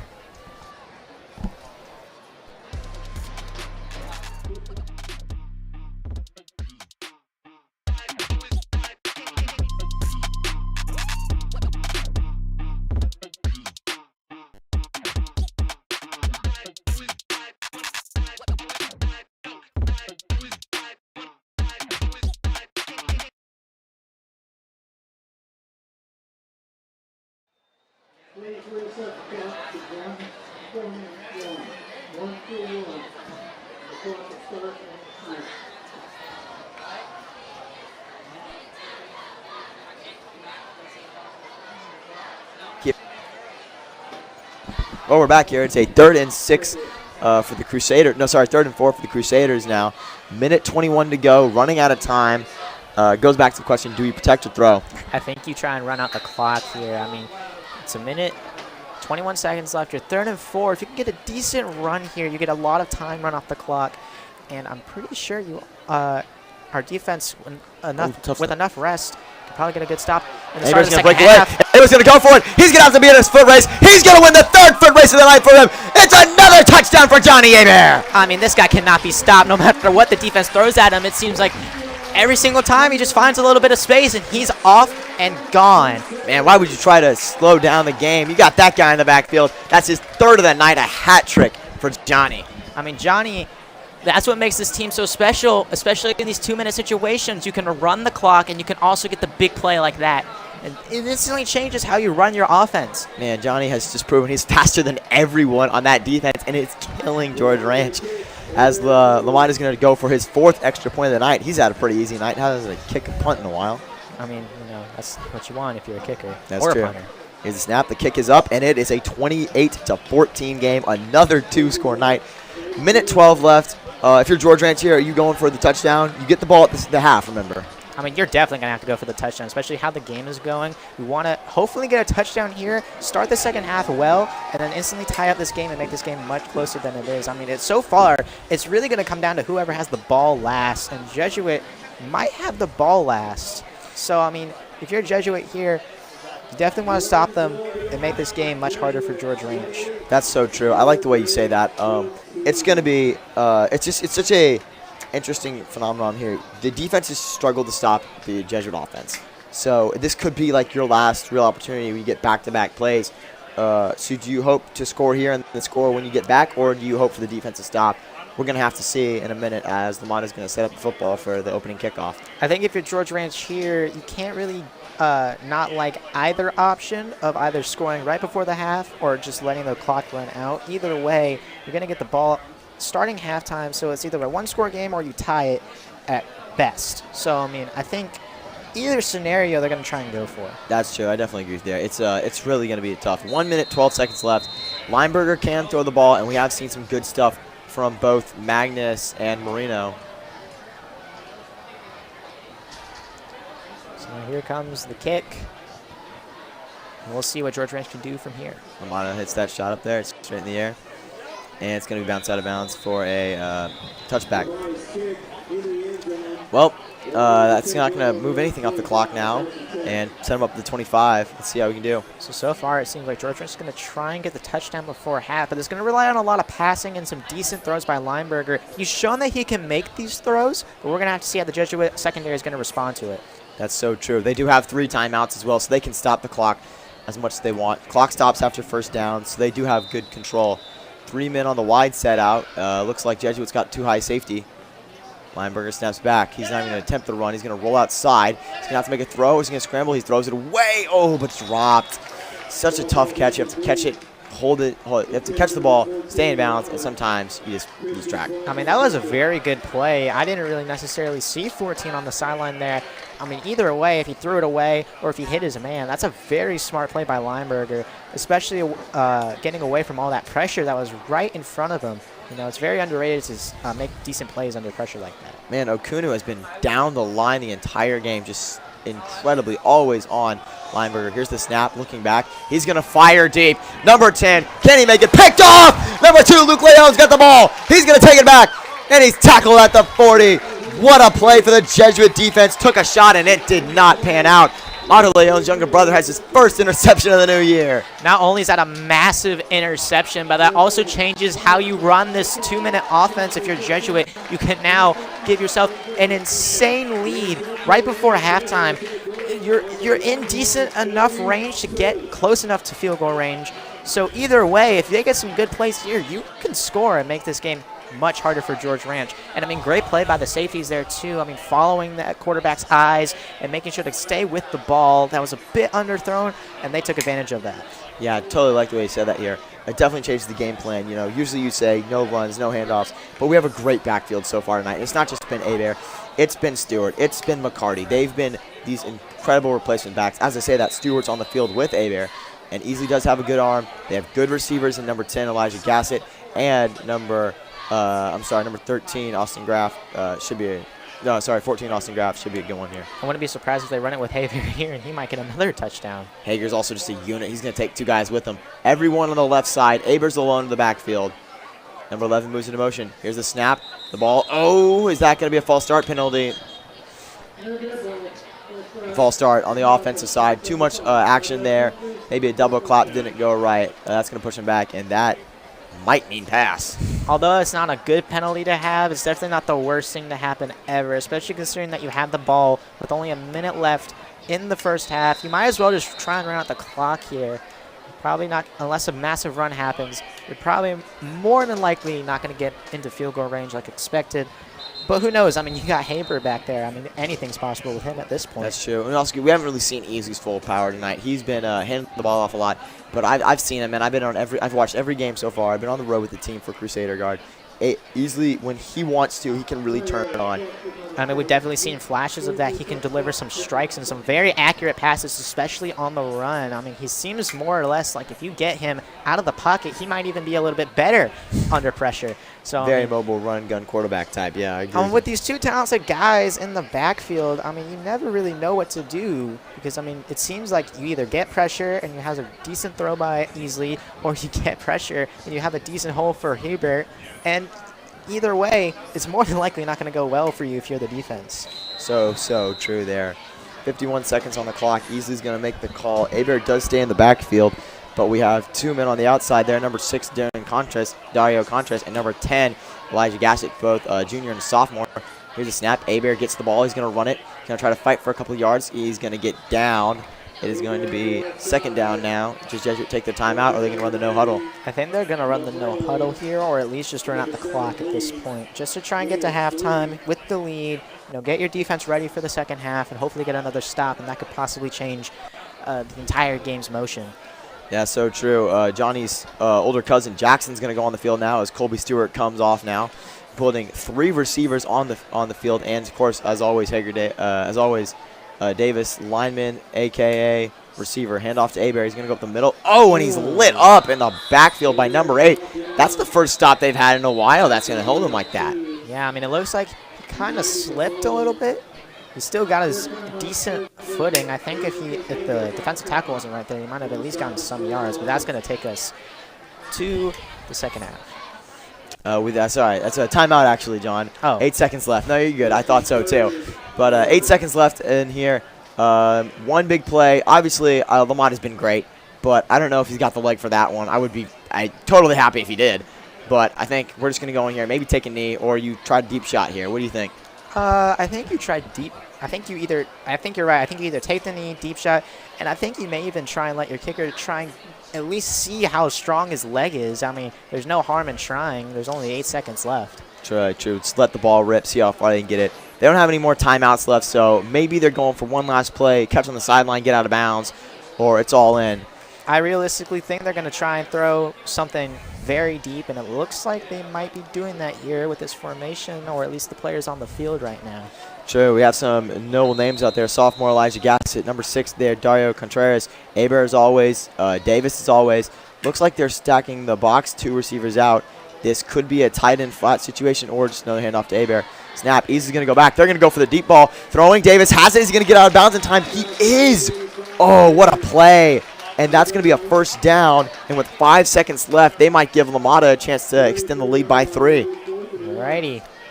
Just like that, that changes your entire game plan. I mean, it seems like every single play that you think is going to be minuscule changes the entire situation, especially in these last 2 minutes. So true, John. 4th and 1 now, and they're going to send out LaMotta. This will be a 50-yard attempt. Definitely one of the longest in LaMotta's career. He's been a soccer player before. Let's see if he can hit this one. Maybe put this a 31-14 lead. It'd be a very impressive kick if he can hit it from here. All right, maybe a fake. You never know. We have no clue. Very exciting if it would be. And here's the kick. And that one would have been no good, but there's a flag on the field. So let's see what the call is. He had the distance. Oh, no, sorry, not a timeout. It was not a flag, a timeout by George Ranch, trying to ice him. But yeah, that looked like a good kick from me. I mean, he had the distance. I'm not sure if he had the accuracy, but I mean, I think that might have actually been bad in George's ranch, and that might have played out poorly for George Ranch because now he has another chance to kick it. Definitely true. Always nice to have that second chance here. It's a long kick. I don't really think many people realize it's either on the 40. You have to add the end zone. The end zone's 10 extra yards, and it's just it's going to be a tough one here. What have you been impressed about most this first half, John? So far, I've really been impressed with how the O-line and Hebert has been playing very well. I mean, I'm especially impressed with him for being able to find these little spaces and just get through them and get insanely large amounts of yardage. I mean, not a lot of running backs can find these tiny holes and get through them. You have to be a pretty small dude, and he's not that. He's a pretty decently big guy. He somehow manages to find these small holes and get through them in order to get these massive runs. Just put Jesuit in this situation. All right, well, here we go. Second chance for LaMotta. 4th and 1, 5 seconds left. Jackson Hebert holding the ball. And a flag on the field. False start might have been, and that might be pushing him out of range. What's the call? Waiting for it. False start. Oh, that's unfortunate, man. Number 64 there, Patrick Rose, the sophomore lineman. That's going to push him back. Well, now it's a 55-yard kick, and let's see if LaMotta's got the aim and the strength for that, obviously. I think he's shown he's got the leg. Let's see if he's got the aim. They're going to send a guy into the back of the end zone to see if he can return it. That's true. Caden Marino, the junior, is going to go back there in case it's not enough, and maybe he could bring it in and hopefully get a kick 6 here. Well, a little bit longer now. Here's the snap. LaMotta's kick. It is up, and it is dying in the air. Cade's going to get a chance to return this one, except he missed it. He's going to pick it up. It could be a safety if he doesn't get out of the end zone in time. He will, and Jesuit is there to bring him down. That is going to send us to the half. Stay tuned. You're going to watch some great dancing, great dancing and band playing there. But wow, what a first half by the Crusaders. 28-14. It should be a good one. Let's see if George Ranch can make the comeback. Thank you for joining us.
Welcome to Ace Rodney, the talks for the superstars. Tonight, next guest, the incredible.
Bye Bye Bye by NSYNC.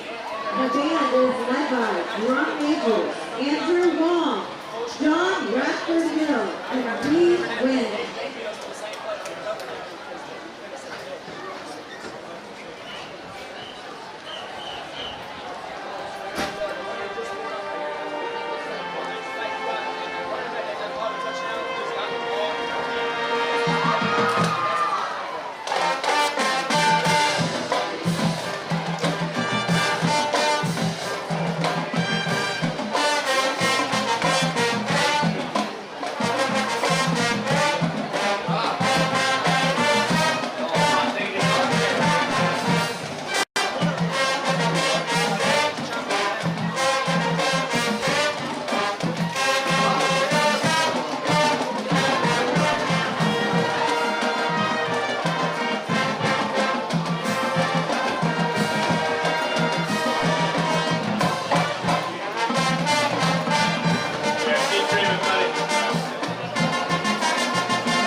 All right, ladies and gentlemen, welcome back, and it has been a blast. First half went very well for the Crusaders. George Ranch looking to improve. John, what is the main takeaway so far? So far, the main takeaway is that both these offenses are doing very well, their own types of offense. George Ranch is doing very well in the air attack, while Jesuit is doing very well in the running game. So far, I think it's really going to come down to whoever has the ball last. That's really what's going to come down to if these two teams continue. Yamato's kick is up, and the second half is underway, waving it off, and that'll be down at the 30-yard line. Well, this has been a good start so far for the Crusaders. They've struggled holding leads, though. Let's see if they can hold this one. I mean, it's definitely going to be a bit of a task, especially considering how well George Ranch was getting towards the end of the first half. They're going to keep that momentum going, you know. It's really going to, like I said earlier, it's going to come down to whoever has the ball last. If it's going to be like the first half, it might not be like the first half. It may be like the first quarter where it was a defensive slugfest. Overall, I think this first drive is going to really determine how this game's going to go moving forward. That's so true, John. I totally agree with you there. It's just been, they said the halftime adjustments are everything. George Ranch coming here, looking to set the tone. Mood's head in neutral right now. Jesuit's happy. George Ranch is upset. They can easily shift the momentum here as Lineberger steps back for the first snap of the second half. He takes the snap, hands it off to starting number 5 there. He takes it, juking around, and he's down. Drunk hard. I'm sorry, I forgot your name there for a second. It's really going to, like we said, it's really going to be a momentum shifting type of game. Whoever has the most momentum towards the end is really going to be probably going to have the lead towards the end of the game. And right now it seems like George Ranch is going to go a little bit away from their offense from the first half with the passing game. They're going to try and establish a run game yet again. So true. It looks like 2 wide receivers only against 1 CB on their left side here. Although 33 is moving position. He's going to go a screen pass, and that ball's knocked away by Leone. Sorry. And now these defenses are looking very more refreshed. They ran this play a lot during the first half, and it doesn't seem like there was too much to stop it. I mean, they didn't really go for much. But now they've run the formation multiple times. The defense knows it. It seemed like they were already ready for when the play was called. That's so true, man. It's everything. Really, it's just everything on how well the way it turns out. Snap here, looking back. Lineberger's going to throw over the middle. Number 19, good catch. That's Nick Perez. We saw some good stuff from him the first half. Also with number 8, Nathan Magnus. What do you think? You think they're going to do the same? I think this is going to be very different. I mean, already we're seeing that it's definitely a bit of a tone shift now that the defense has more rest. They already got on a 3 and out. You know, we saw a lot of that in the first quarter of the game when they were fully refreshed and ready to go. And now I think that's really going to determine this game. I think that this game is more or less going to be like this second half. Sorry, is going to be more of a reset of the first half. We're going to see a lot of defense in the first in this first quarter here, and then throughout the second part of this half, it's going to be very different in offensive focus. The punt is up, and looks like Jesuit will return it. He's got it. Oh, lit up, number 84, Michael Sharp. Definitely looking sharp there. He takes down Henry Omanga. Man, Henry didn't wave it off. I think he thought he did, but whew. I mean, I guess he just assumed that he had decent enough blocking up front to wait on that. I mean, normally that's not a good idea on any situation. I guess maybe he thought something else. But, I mean, at least he didn't fumble the ball. That's a very hard hit. He held on to the ball very well. So true, man. If they lose that ball, great play, but I think maybe even a little bit better there for Omanga to hold on to it. So now let's see if this Jesuit offense is going to be more like in the first half or the second half. I think now that they got the run game going, I think they're going to be very dynamic now. But let's see how the George Ranch defense is going to hold up now, fully refreshed and ready to go. So true, man. I wonder if they're going to come out with more pass-heavy attack. Obviously, George Ranch is going to be stacking the box, trying to do anything to stop Hebert or Stewart or literally anyone in the backfield. Obviously, you don't want to punch out too much, but you can't disregard the receivers, and Easy's good on time. And just like you suggested, now Jesuit can really change how they play their offenses. Snap by Easley. He's going to hand it off to Hebert up the gut, and he is met, but he's still fighting and gets another couple yards. And it looks like Hebert, he's not going to slow down anytime soon, no matter what half it is. That's so true, John. I know what you mean there by saying that, and it's just a big deal how they have a guy like that who can fight for every yard he gets. It's a nice rest for the quarterback, too. We haven't talked about that. That keeps Easley's arm sharp in case of big situations like last time when it's a 2-minute drill, you can get the yards. Easy takes the snap, looking around. He's going to give it to Hebert. Hebert's got it, but he's met in the backfield, and he's still fighting, going to try to swing around, but he's met for a loss, and that's the first loss Hebert's had tonight. It wasn't a big loss, but it still seems like a very, very unproductive run, especially from a guy who's been running insanely well. Looks like there's a man slow to get up here. He looks pretty good. Not, there's a quick listing there. There'll still be a quick timeout though. And yeah, also looking back there, it's just a great defensive play to hold HEBERT like that. He's been that, you know, gut the gut running back, that Derrick Henry, that Nick Chubb's. So, but now when we look at with both his with all his knee ligaments intact, of course. That's true. And now with 3rd down and 9, I don't really know if this is a run play. I think Easley's going to get to show us a little bit of that arm talent as we see some receivers go on the field. Jackson HEBERT, Johnny's cousin, and of course number 34, Stewart. He's been a nice receiving back. Always the 6'8" Hager Davis standing there. Definitely going to be nice having him on that side. HEBERT goes into motion, hands it off to Johnny, actually. Up the middle, he's got some room. Fighting for another yard, and it's another 1st down. Tricked him with the motion there. I mean, that run just shows something that's really been a constant throughout this game, and it's just really been the intensity by everybody on both sides of the ball. I mean, no one is letting up on anything, especially HEBERT. It just seems like no matter what they throw at him, he always overcomes it. Like you said, he's only had 1 negative rush today, and it was only for -1, and he almost broke free again. And right there, I mean, normally in any sort of offense on any normal level, unless you have a running back like HEBERT, you're not running it on a 3rd down and long like that, and it still works. He's a very hard worker, and he's got the talent to prove that he can go up against any sort of defense. As you say that, HEBERT is actually off the field in this play. I wonder if we're going to see a pass. He's just got it. He's going to hand it off to Colby Stewart up the middle, and he's going to get another down. That's always another thing you have there. You know, you can't – these guys aren't made of, you know, stone. They can't just keep going play after play. They're going to be getting tired, and it's always nice to have guys like that, McCarty and Stewart, who can take those downs, those snaps, and just go for a little bit longer. I think what really made the first half so well for this Jesuit team is, like I said in the first quarter, the thing about getting all these small runs, it wore down the defense so much to the point where HEBERT, who wasn't nearly as worn down as the defense was throughout his running, just got to destroy their defense throughout the 2nd quarter. And now a run play here is going to be a short gain. I'll make it 3rd and medium. Yeah, that's true there. It's 9 minutes ago. We're already 3 minutes in. You're seeing I'm sorry, 8 minutes and 40 seconds ago. You're seeing the momentum shift these guys have as number 32, Cannon Ambrino checks off, and HEBERT checks back on. This team is definitely run heavy, but I think you see that easily too. He's able to scramble really well actually and show some a pocket awareness. Exactly. This is definitely a very run-focused team. Like, no matter what it is, I think if you see a lane, you take it, especially with this offense. I mean, Easley had some really good scrambles in the first half. Let's see if he might break one out here. 3rd and 5. Stewart in the motion now. Easley calling around. HEBERT's the only one in the backfield with Gassett and HEBERT on the sides. They hand off. Easley's going to go for a QB sneak, and it is met at the line. Not really sure what the game plan was there, but it clearly didn't work. I think it might have been a QB type of draw, but there was not enough blocking to get anything going. So yeah, that's unfortunate. Ultimately, nothing came of that. But overall, not a bad first drive by the Jesuit offense. It clearly shows that they're not going to go away from their game plan. It's working for them. And it seems like George Rance still doesn't necessarily have an answer for from HEBERT. Well, they definitely had on that drive. They're going to be the first time in a while they've stopped them. Now, this is a big drive for George Rance. You say, like, they take every possession they get. They have to hold pace with Jesuit and even get some. So this will be a huge chance for them here. 4th and 5. Will we see a fake here or a punt? Looking back, here's the snap. It's a bit high.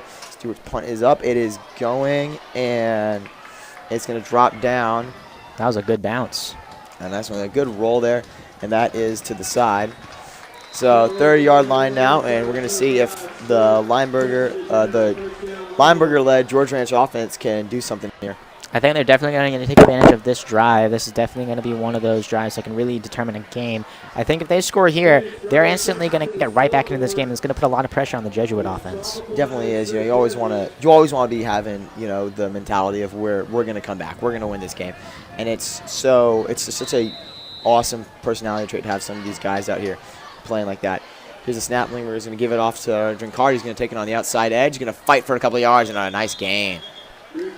I mean, we've been talking about HEBERT a lot today, but you can't deny it. Drinkard's been fantastic for them. He just hadn't had his big breakout play yet. As, yeah, we're going to take a quick little second here.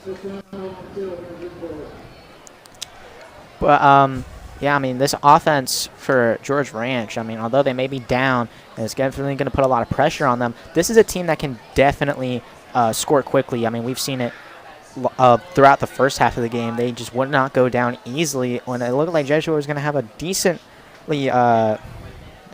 very decent first half where they just kind of dominated the ball on all sides. George Ranch came back and scored 14 and even got a 2-point conversion in the midst of that. So I wouldn't count George Ranch out here, especially after a good stop on the last drive for the defense. So true. I totally agree with what you say there, man.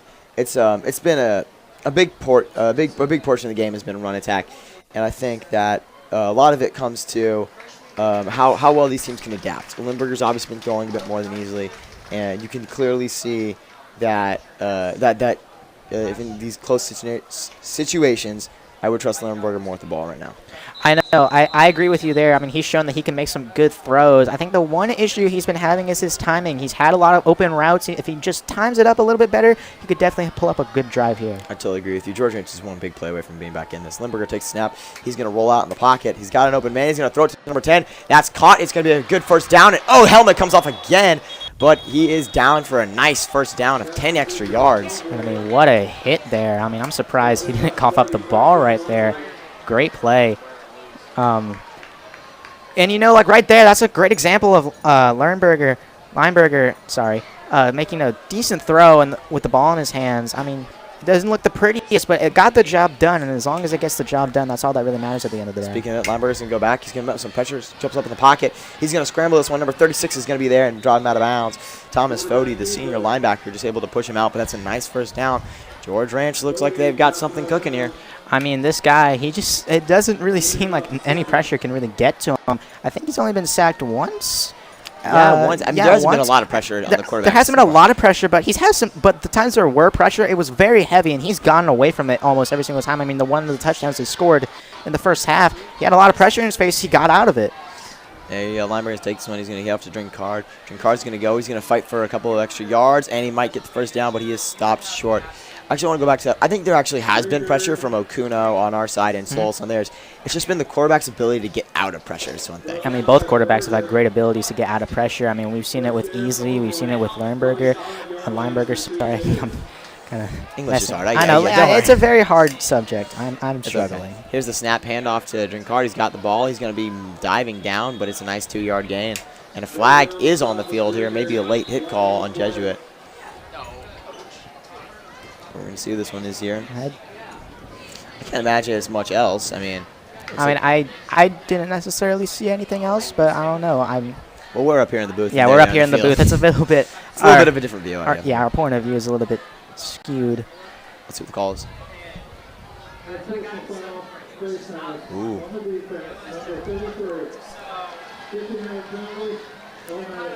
I mean, that's just a very hard thing to overcome. I mean, face mask are just one of the, it's like the roughing the passer penalty from earlier. Just one of those things you don't really notice happened until it's already happened. That's so true, man. Like, he's got that. It's so hard because you're right there. You're making the tackle, and he goes down, and you still want to make it. So it's hard. Human instinct. Lineberger's going to take a step back, looking around, dancing in the pocket. He's going to go up again as he crosses the line. He does now, and he is taken down for a 2-yard gain. I mean, Lineberger is showing he's a playmaker. I mean, I think you called him a game manager at the first. I know. I made clearly wrong there. Are you Cam Newton?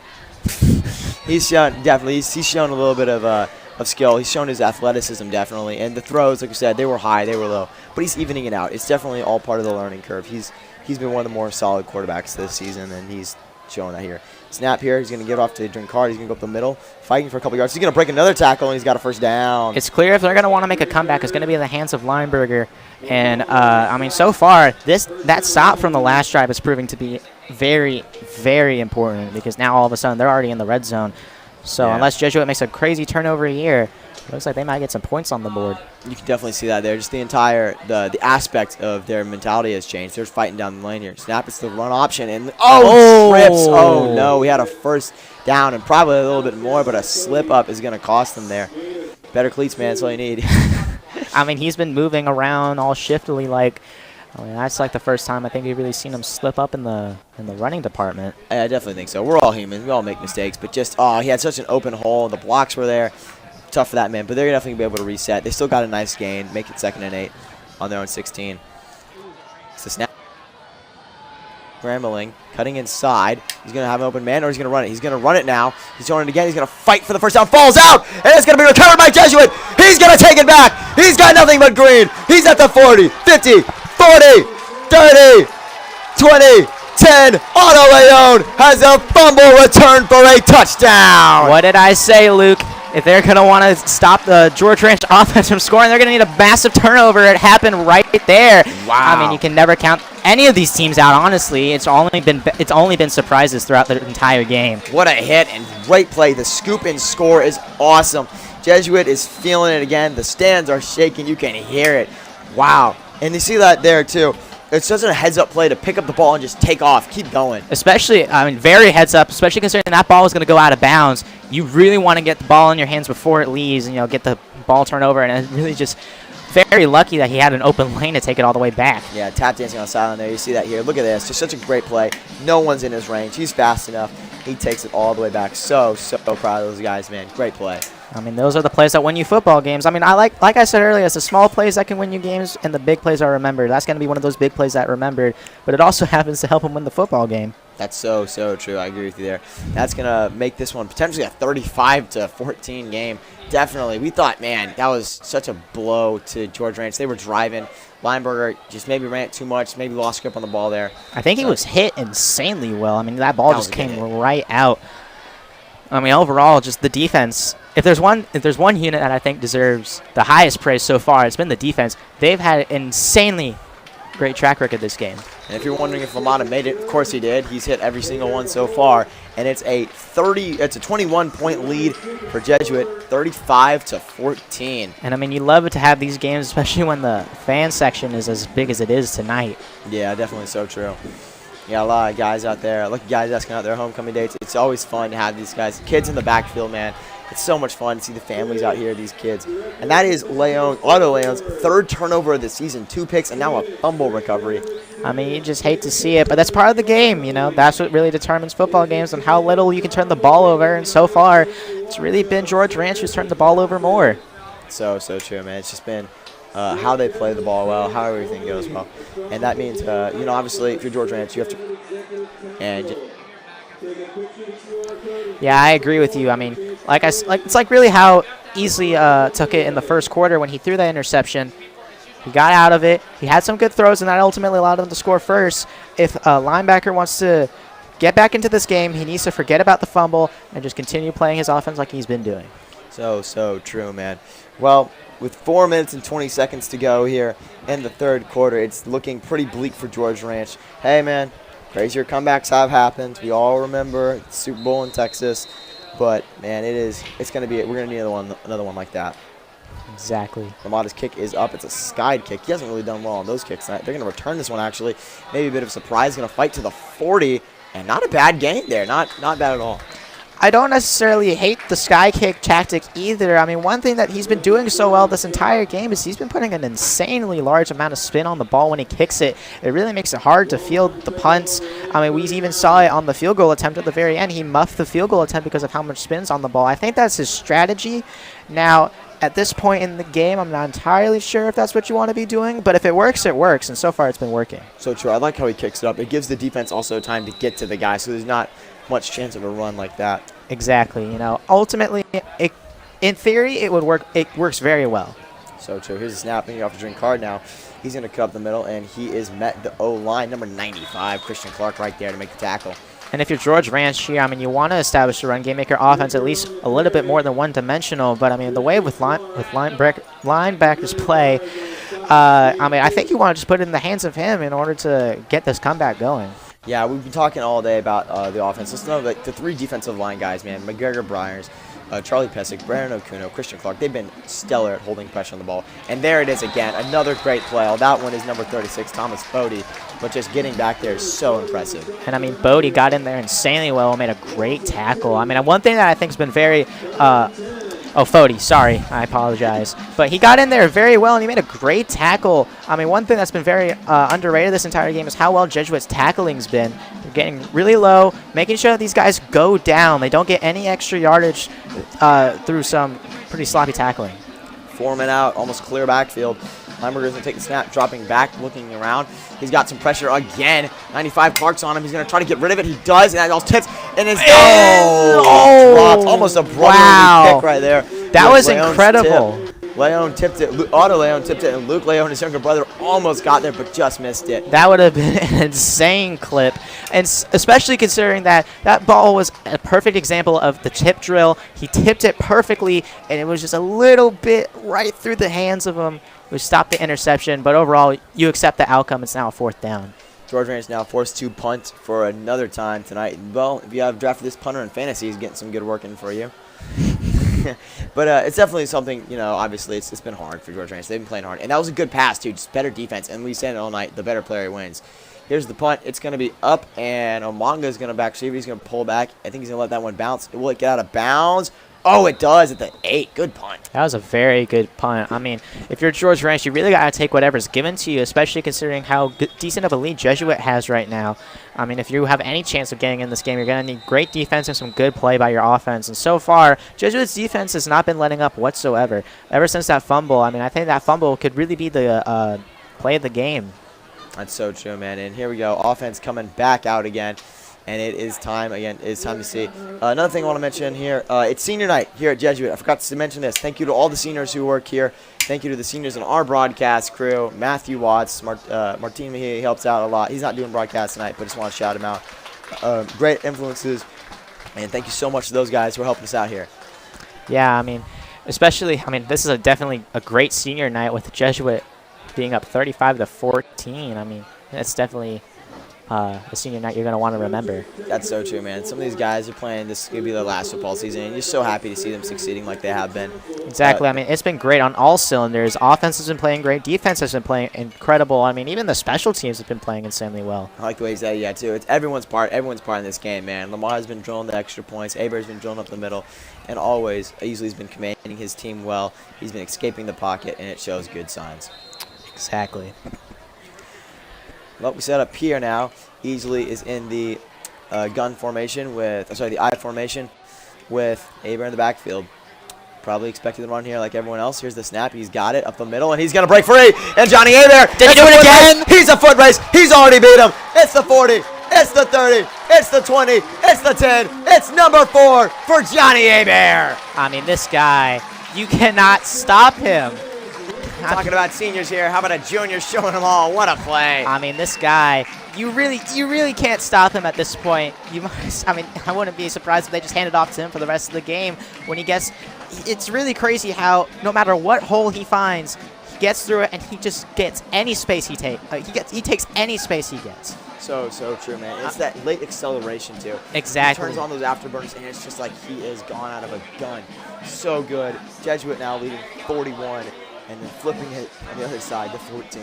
I mean, this guy is definitely one of the best running backs, at least I've ever seen at this level. I mean, he's just takes whatever. He has like a pure, like he does everything right that a running back should. He finds the space, he takes the holes.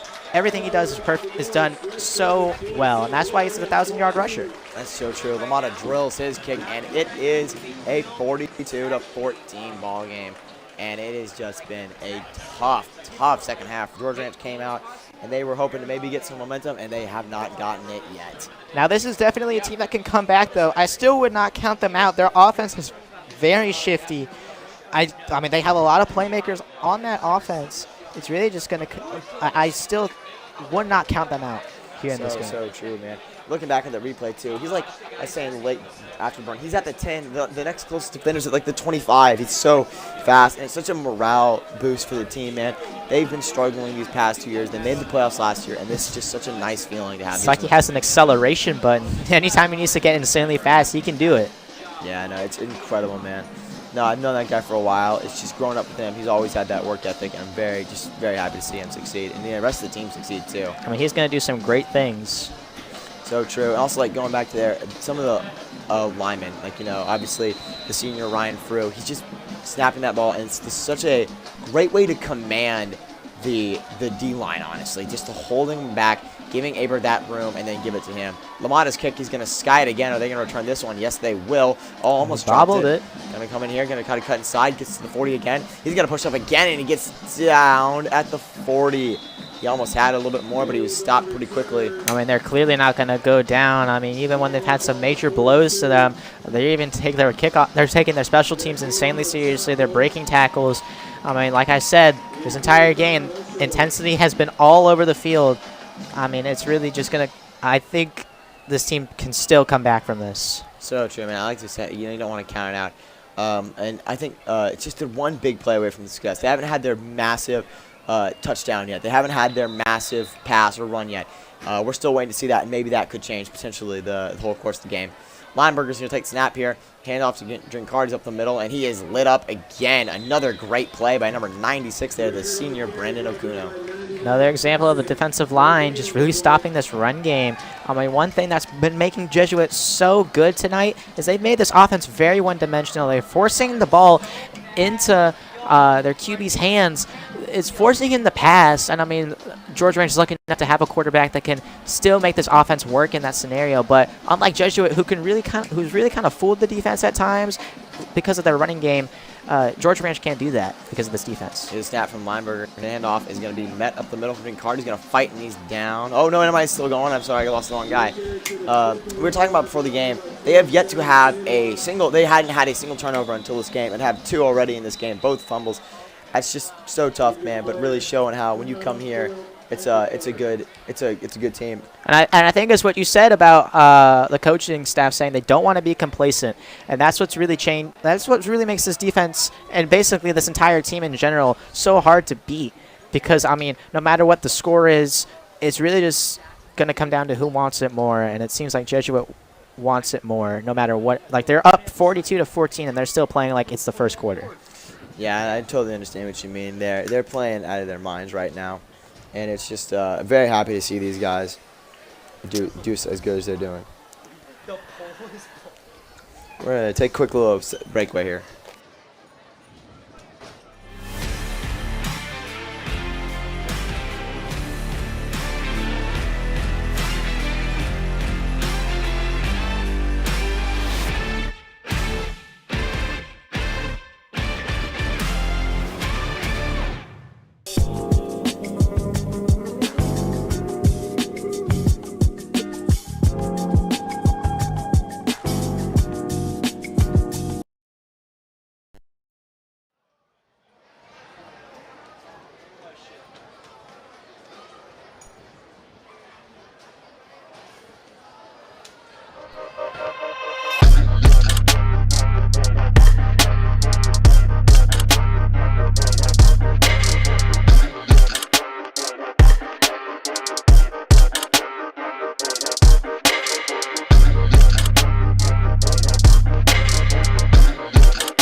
Defense and this offense that are really going to carry this team all the way to the finish line. They've only been on their floor. Their foot has been pedaling down the gas all game, and that's really what's been deciding this game. They haven't let up once.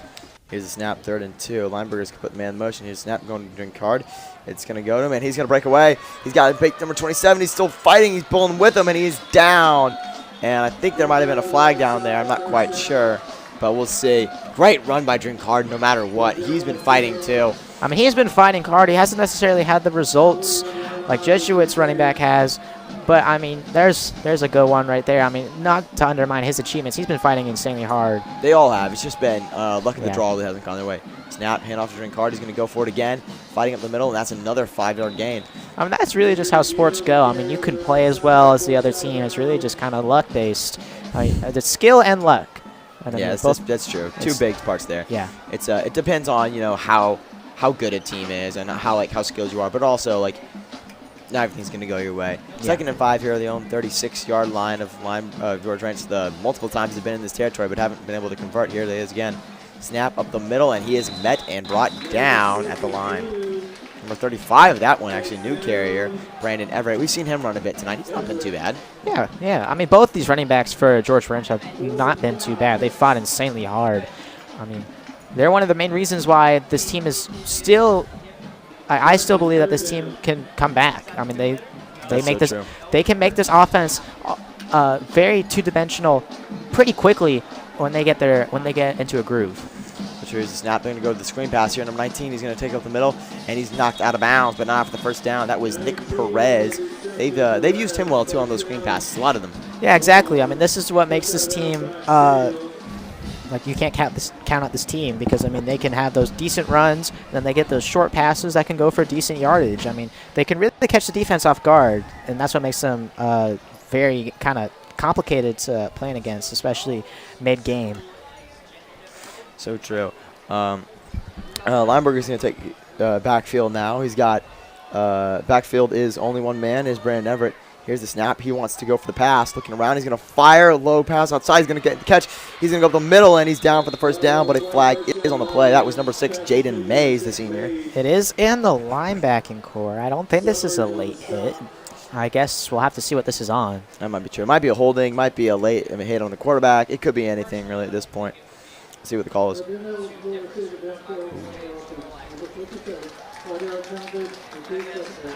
I mean, that's just very unfortunate. I mean, that's a very big drive killer. But, you know, this is a team that can overcome some of those obstacles. So let's see how they're going to overcome this one. Vince Verdonnet, he was moving. He just, unfortunately, he beat the ball to the receiver, man. He can't go that far ahead, and it's sometimes you get caught in the moment and you're just going for it. They're trying to help in their own way. That's always true, man. That's nothing bad about that either. Yeah. He's working hard, and happy to see it. Well, now instead of a first down and 10 on their own 15, it's going to be first down and 15 on their own 34. With 30 seconds left, they're going to have to start mounting the comeback quick if they want to. Lineberger calls the snap at the outside. Here's the handoff. It's a fake. They're going to give it to Jinkart. Oh, he's met in the backfield. Number 96, Okuno, getting the tackle. He's been putting pressure on all game. Finally gets it. I mean, he's been one of the main reasons this run offense has not been able to really get past anything. He's just so big and strong. These guys can't really block him. And, I mean, he's pretty quick, too. I mean, he got into the backfield and chased the running back down.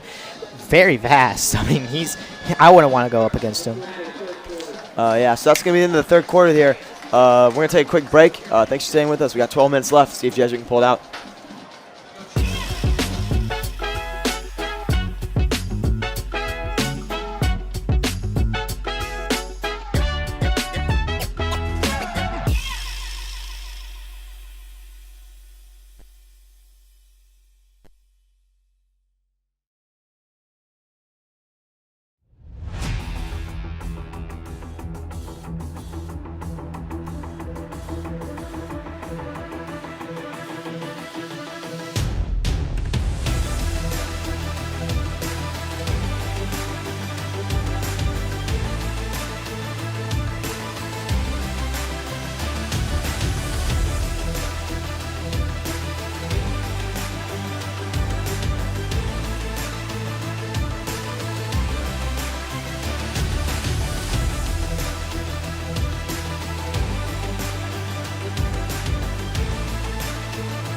And I'm sorry, and we are back here. It is a second down and 17 here. Lineberger's on the opposite side of the field now. Big play. Snap, looking around in the pocket. He's going to fire. That ball is, chipped and bobbled. I didn't see that. I thought it was knocked down by number 95, Christian Clark. Pass clearly intended, though, for number 10, Jonathan Natombwe. And, I mean, a great play by Clark. He almost came down with that. I mean, a great swat either way. Makes it a third and very long. I mean, you know, those are the plays that can really change the defense's momentum. I mean, it's looking like a decent drive by George Ranch. But, I mean, that play sets them up in a very odd position. So true, man. And you see it here. I think now at this point in the game, punting's out of the picture. They're going to be going for it on fourth down, so this play is just going to be getting close. Lineberger steps back, no power, firing deep. Is that going to be caught? Oh, it's too far. Pocket was very good there, and the throw intended for Jaden Mays was just off kilter. And this might be the biggest down in the game so far. 4th and 17, George Ranch needs to convert. And like I said, Lineberger, he's a very talented quarterback, but I mean, his timing's just a little bit off. If he puts a little bit less on that ball, that's definitely a first down. It might even be a touchdown. But now it's a 4th down. Let's see what he can do. And probably one of those downs that could really decide a game. So true. Number 6 checks on now. He's Jaden Mays checking on and off number field. Number 14, Jet Roberts. Now fully going for the all-out attack plan on the wide receiver core. Lineberger is going to have to prove himself tonight. Here's the snap. Pressure is going to get to him. He's going to run around, dancing in the pocket. Still back. He's behind the 50, cutting back across the 50. He's got to get rid of the ball. The throw is deep. Is it caught? It is. It is. It is caught. Wow. What an amazing play by Lineberger. He stayed alive in a very crumbling pocket under a lot of heavy pressure, rolled out, and found his man all the way down to around, I think, the 4?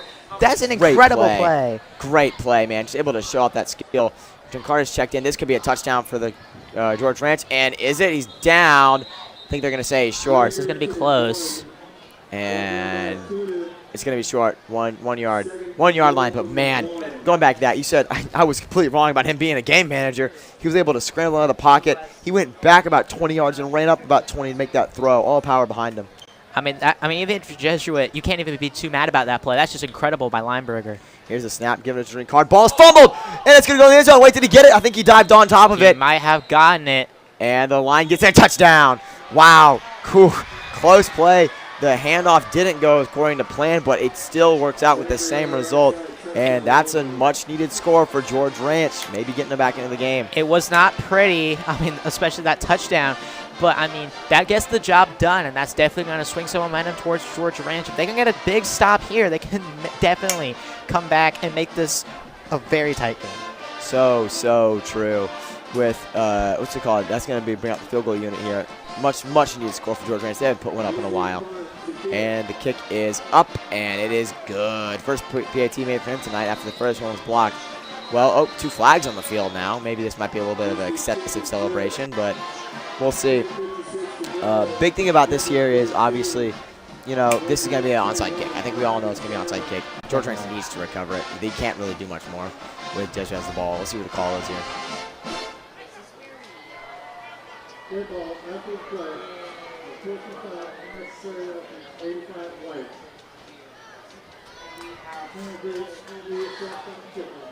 All right, so it's an unnecessary roughness call there. Sorry, you were going to say something, John? Oh, I wasn't really going to say much. I mean, that was just – I really want to go back to that play by Lineberger. He really kept the drive alive. I mean, this guy, he just talk about – if there's anyone who's not going to be complacent, it's this kid. Because, I mean, he was under insane amounts of pressure, somehow got out of it, and threw a perfect pass. I mean, if he must have completely forgotten about the pass that he threw, I think the play before, where he just barely missed his man. This time he hit him perfectly. I mean, those are the plays that are really going to allow you to come back in games like this. So true. Well, the penalty of unnecessary roughness is going to push the kickoff back a bit, but I still think it might be the same result. Only 1 man backfield. Jesuit is manning a 10-man front line. I mean, I guess good thing they have some great coaching in order to allow them to, foresee the onside kick. So true. If they can get the onside kick here, I mean, that could maybe end George Ranch's chances, and they're going to be way upfield. Well, we saw about 2 play of the games last big moments in the game. Last drive. Can George Ranch successfully convert a 3rd one? Here it is. And it is a actual kickoff. Never mind. Maybe trying to catch him on the backfield. That's Aber in the backfield. He's going to get it. And he's going to roll out. He's got some room. 4 defenders to beat, and he steps out of bounds at the 25. A little bit surprising there. That was I think they tried to just catch the special teams off guard. And, I mean, it definitely worked. I don't think it worked to the best ability that it could have. Great play by the Jesuit special teams to not get totally fooled and let something bad happen. Yeah, that's definitely one on them there. That's why I'll never be a football coach. I would have put everyone on the front line there trying to block exactly. it. I mean, I would have thought the exact same thing, or I would have forgotten that they would have had an onside kick. So true, man. Just able to line drive it. Maybe it was a last-second decision, but either way, it pushes Jesuit a little bit farther back than they've been before, but that still might not matter as only 11 minutes to go, and they're down 3 scores. Alrighty. I mean, if you're a Jesuit here, you're just going to probably hand the ball off and run as much clock out as you possibly can. I mean, I don't see why you wouldn't do that. I know. I would expect very little, if that, no passes coming from here. Snap, and they're going to hand it off up the middle, fighting for extra yards. The entire O-line pushing him forward, and he's going to get it. Great run there. I mean, he got swarmed, but he kept on pushing. I mean, that allows him to make it second and short instead of a very second and long. So true, yes. And then again, you know, everyone talks about the solo guy, but I like the way Martin said it in the pregame. It's not just a one-man sport. It's a team sport there. So to be able to recognize the guys in trouble and push forward is great offense there. I mean, this is the definition of a team game. I mean, every single unit's working in perfect unison. Every single guy on every single unit is working in perfect unison. I mean, no one is slacking off on any side of the ball. I formation for Jesuit. Easily takes the snap, fumbles the snap ball on the ground. He's going to hand it off to Stewart. And is he going to get some yards out of it? Yes, he will. He's actually going to get a first down. This game has been full of those plays that you don't expect to go well and they end up doing it. I mean, that's another example right there. I mean, it's really just focused by each one of these teams, just allowing them to get some positive yards from insanely tough scenarios. So true, man. It's just been such an interesting game the way they've played it the whole time, and this is pedal to the metal. They're going to be happy after tonight. You know, hopefully advancing to 3-2 this year. Exactly. I mean, I wouldn't expect. I mean, this has just been such a great game by them. Now all I got to do is just run out around 10 minutes, and I don't think that's impossible, especially because if they have runs like that. So true. I totally get what you mean, man. I mean, how about Johnny? I mean, he's one of the main reasons they got to this point in the first place. I mean, I think he's on the bench now, getting some well-deserved rest. And I mean, he's definitely the MVP of this game.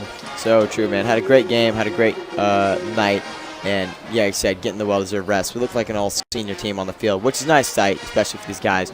This is their night for sure. Especially all power to them. Easily gets under center. He takes the snap, handoff to Stewart. He's going to take the ball. He's going to truck him his way in, but he's met in the line and pushed back down. Good play there. I mean, one thing about Jesuit that's, especially their offense, that's been making them so great tonight is no matter how many times they stumble, they always seem to bounce back. I mean, you don't get a decent run there. I mean, I fully expect them to instantly bounce back and continue trying to pound the rock and get some decent yardage here. Yeah, I totally agree what you mean there. It's all about how they play the game. It's all about how you play with that energy, that momentum, and that just like desire to win. It's very proud, very nice to see these guys play like that. Exactly. As I was talking to there, 2-man sub on the field. HEBERT subs back in, and Santos, the senior alignment, subs in here. Easily, second high snap. He's going to get into it in time. He is. He dives on it, and he's going to be brought down. I think that's the second high snap of the game. Definitely, yeah. It's not what you want to see there, but fortunately, Judge just got a big enough lead. 3rd and 30 now, though. This is definitely going to impact their ability to run out the clock. I mean, by all accounts, you should definitely still run it here. You definitely, I mean, you got Johnny in the backfield. I mean, I would not be shocked if he got the ball here and somehow got the first down. Me neither, man. You've seen everything tonight. We've seen interceptions turn into fumbles for the other team. We've seen kick six returns. We've seen punt returns that looked amazing. We've seen great offensive. We've seen bad offense from both teams, actually. It's just the way you manage your imperfections and you play the game wisely. I mean, talk about the full package. We got everything tonight. I know, great game, especially for these guys out here. Snap, and you're right. They're going to give it to Johnny up the middle, and he's going to break a couple tackles. 18 on top of him, and he's tackled. Great play by Ellis and Collins there. But, I mean, just another example. He makes one more guy miss. He's gone. I mean, it was really hard because he was right in front of him, but I think if he pulled out some crazy move, that would have definitely been a touchdown. I mean, love to see this guy play. So true. Jesuit for the second time this half will bring out the kicking unit. Something we have not seen a lot of game tonight. Number 14, Jet Roberts is in the backfield. Sorry there. He's set up at the 40-yard line. I mean, although you didn't probably get enough clock off as you probably wanted to, you still got some decent clock off now. So, I mean, you got to hope to get another stop here. Here it is now, set high. He's going to get punt. It is up, and it's going to be a short punt, actually. Bouncing back, and number 4, Yarbrough, is going to settle it down. That's going to be on the 47-yard line here, and Jesuit's defense takes the field, and for the first time in a while, a offense will take the field in the opposing territory. I mean, you got to take advantage of this here. I mean, you're not going to get too many opportunities, especially now in the fourth quarter. You got to score here. It doesn't matter. I mean, you like it to be a touchdown, but a field goal would be nice as well. Anything at this point, man. You just need points and score here. It's just a big part of tonight's game. You know, they play they play to win. They play for victory. And to see these guys, such passion, do so good is awesome. I mean, this is a game that you just love to see with every single player wanting to win insanely bad. And I mean, you know, it really just came down to a couple plays. That's all it came down to. So true. Well, Lineberger's in the backfield again. He's looking to take snap number 6 in motion here. Jaden Mays cutting across the field. Yarbrough's got him locked down. Here's a snap, dropping back. Pressure is non-existent. Lineberger's going to throw deep to Mays, and it is knocked away. Great play by Yarbrough, able to get in the way and knock it out. Great way for Yarbrough to stay on the ball there. I mean, we've seen Lineberger. He made a play earlier. I think it was the first touchdown of the game for him. He threw it, and he got his man. He got the defender to move off the ball a little bit. Yarbrough does not fall for that, and he almost has an interception there. Great play. Great way to stay on the ball. So true, man. Just able to play the defense well, and that guy hopefully have a good future for him too. Another junior on the squad. Well, they're trying deep. Maybe they go deep again here. Lineberger takes the snap. It is. Pressure not really getting there. Actually, never mind. They are going to get there. Christian Clark, what a sack. He brings him down at the 40-yard line. Oh, good tackle. I mean, this guy's been everywhere in the backfield tonight. He's stopping the run. He's stopping the pass. I mean, if there's an MVP for defense, it's definitely going to be him. Man, that's a tough play there. I thought they had him locked up, but he was able to so quickly make that swim move that makes him so effective. And a big thing is he has guys like Brandon Okuno right next to him. They can't really single cover that guy. You really can't single cover either one, but you only have so many guys. Eventually one's going to break through and bring up a huge sack for 10 yards as it looks 3rd and 20 now. I mean, the talent of some of these guys is very underrated. He's going to give it. They're going to give it off to Drinkard here. He's going to take it up the middle. He's going to go for it, and he's going to get a nice, good gain there. I mean, a very decent gain there. It's definitely going to put them in some better positioning than they were originally. But now it's a 4th and long still. You obviously got to pass it here. I mean, there's no other way around it. So true. 4th and 7, 6 minutes left to go. It has been an unfortunate night for George Rance, looking to come in here and break their losing streak. But definitely, you know, they played their hearts out. And, you know, you talk about winning with honor. It's also losing with honor. They fought hard. They're going to go home knowing they fought hard. I mean, this is not a bad loss by any means. Lineberger steps back. He's going to jump up in the pocket, and he's brought down again. It is Brandon Okuno for the sack. A flag is on the field, and we'll see what this call is.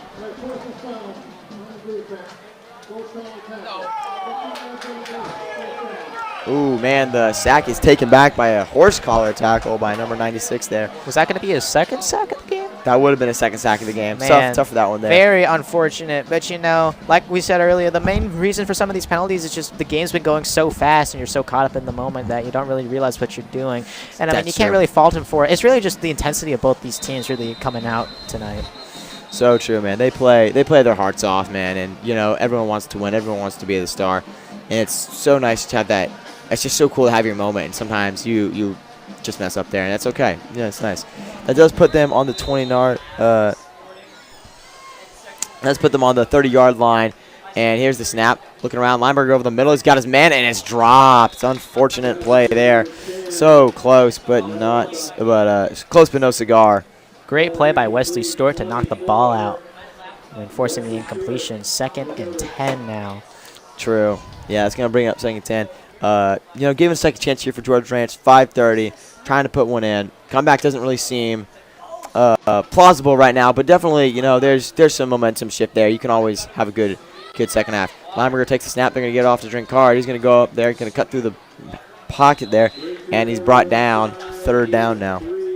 I mean, that's just something that's really kind of played into George Rancher's detriment. I mean, you know, you want to try and establish a run game early on, and I mean, that doesn't really happen for them. And they kept on trying to establish this run game, and it hasn't really been working out for them. And I mean, that's what's made, and Jesuits' defense has been thriving because of that. Stopping the run makes them focus more on the pass, and that's why Lineberger hasn't been able to get so many great passes off. I mean, you've seen a couple of them happen. I mean, those are a few outliers. So true. Here's the snap now. Looking around. Here's the pass. It's going to be caught by number 10. He's got to beat Yarbrough. Yarbrough flips him in the air and knocks him down. I mean, how about Yarbrough turning it up in the 4th quarter? I guess it's because it's the same number he wears on his jersey. I like that. Speaking of that, it's going to be another 4. It's 4th down and 6 yards to go. Clock is rolling now. See if he can get all 4s here. Let's see here. It is a close down. It's definitely gettable. 4th and 7. On their own 26, but I would highly expect to pass as number 10, 19, and 14 line up in respective order. Those are Jonathan Nwamwe, Nick Perez and Jet Roberts, 3 main targets, speed targets, you would say, and a man on the left. Here's the snap. Lineberger's going to look around. He's going to throw over the middle. Number 6, and it's out of his hands. And that might be the nail in the coffin, folks. Hey, Jaden Mays had it in his hands and just knocked out by number 3 there. Great play. I mean, Lineberger, yet again, it's really been his detriment all game. He's just barely mistiming his throws. And, I mean, he would have had at least the first down there. But, I mean, you know, that's the outcome that happens. And, I mean, you just got to work on it next week. So true. With 4 minutes and 10 seconds left to go, I can highly doubt you. We're going to see an all-senior team take the field here. This will be the most likely last drive of the game for Jesuit, and going to go out with honor now. I mean, like you said earlier, I'm glad to see these guys on the field. It's their night, you know. They get the chance to be out on the field. I think they were probably going to be out on the field anyway, unless it was an insanely close game. But it's very fun to see them out there. We want to say thank you to all the guys who showed up tonight on the stream. Here's the handoff up the middle. Cannon is tackled. But I'm sorry, as I was saying, we want to say thank you to all the guys here who showed up tonight in the stands and everyone who's watched us on the field tonight. Also, sorry, you go. I mean, a couple of first downs here, and that should definitely seal it. That's true. That clock is ticking. 40 seconds on the play clock. They got as much time as they want. I'm going to say thank you to, I know we're going here, keep rounding them off. Yeah, just so grateful. You know, you never know how much, guys, this means a lot to us to watch stream and for the school, you know, to have people showing up to these games. It shows pride and really shows the strength that we have. Exactly, and shout out to all the fans who are in the stadium tonight. They've definitely made this atmosphere so much better for both the Jesuit offense and the defense. Well, with 3 minutes, 30 seconds left to go, it's 2nd and 6. Easley's going to give it off to Stewart. He's going to take it. He's going to go, and he's brought down. Probably a first down, but a flag is on the field. We'll see what this is about in a second. Excuse me. We've talked a lot about today, you know, the successful offense here. But I want to point out how well the defense adapted for Jesuit. Early on, there was a clear consensus that this was going to be a back-and-forth scoring affair. But they locked in, they locked down, and they were able to hold them. What do you think about that? Yeah, this second half, I mean, they really turned up like everything to 11. I mean, the first half, in the first quarter, they were looking great. Towards the second quarter, towards the end, they were really allowing some scoring. That really made me think. That really made me think. I don't know what I'm saying anymore. It really made me think that George Ranch was going to come back and have some good plays and make this game much closer than it is. But then in the second half, with some good rests, they've like turned their intensity up to 11, and they've really just stopped everything George Ranch has done in their tracks. So true. I like you to say that. Well, it's 2nd and 21 now, result of the penalty. And Easley's in the backfield. He takes the snap, hands it off. Stewart's got it. He's going to punch up the middle, and he's going to spin move, looking a little. Oh, he's going to be still going. I'm sorry, I thought he was down, but never mind. He's brought down now. Good gain for him as we hit the 3-minute mark in the game. I mean, Stewart's having a little. Stewart's having a nice showing here, yeah, too. He's showing out right here. I mean, you love to see it. Just trying to chew that clock out. And like I said, I talked to Coach Feacock before the season, and he said one of the big things is we have strength in numbers, and clearly you see that now. You know, not everyone's going to Johnny Yeager. Not every pass is going to a manga. It's going to be spread out, and that's just how it is. And even, you know, the guys who are like just on the bench there, they're able to hype the team up. The guys who are just able to be there, keep that momentum up, and just keep everything going well. Yeah, this is a classic game of everybody being ready for their opponent and then executing very well. So true. 2 minutes, 20 seconds left, 3rd and 12. Easley takes a snap. It's again going to go to Stewart. He's going to roll out on the outside here. Going to be met by number 24. That is Michael Groth Jr. by Crusader guards, and he is down. But that'll bring up 4th down. And we're about to hit the 2-minute warning here. Some great running by Stewart has brought us to this moment. So although it may be a punt, one stop here should essentially seal it. Like saying here, we were talking about it as the clock's ticking down now. John, what do you think the keys to Jesuit's success has been today? I think the keys have been making adjustments on offense and defense. You know, more or less on the defensive side, making sure to stop George Rance, taking advantage of every single opportunity that they've been getting. Towards the second half, they had some of those opportunities that they didn't really take advantage of. I think that was definitely a main focus point here in the second half. The offense, I really liked how they kind of stuck with their game plan, really kind of tweaking things a little bit more, and it's really worked out for them. I think that's really one of the main reasons. And also just the intensity by everybody all over the field. That's what's really won them this game. Nobody let up once. Everybody took everything very personally and wanted to give their best out there. So true. I'm going to take a time out here. We're going to take a quick break.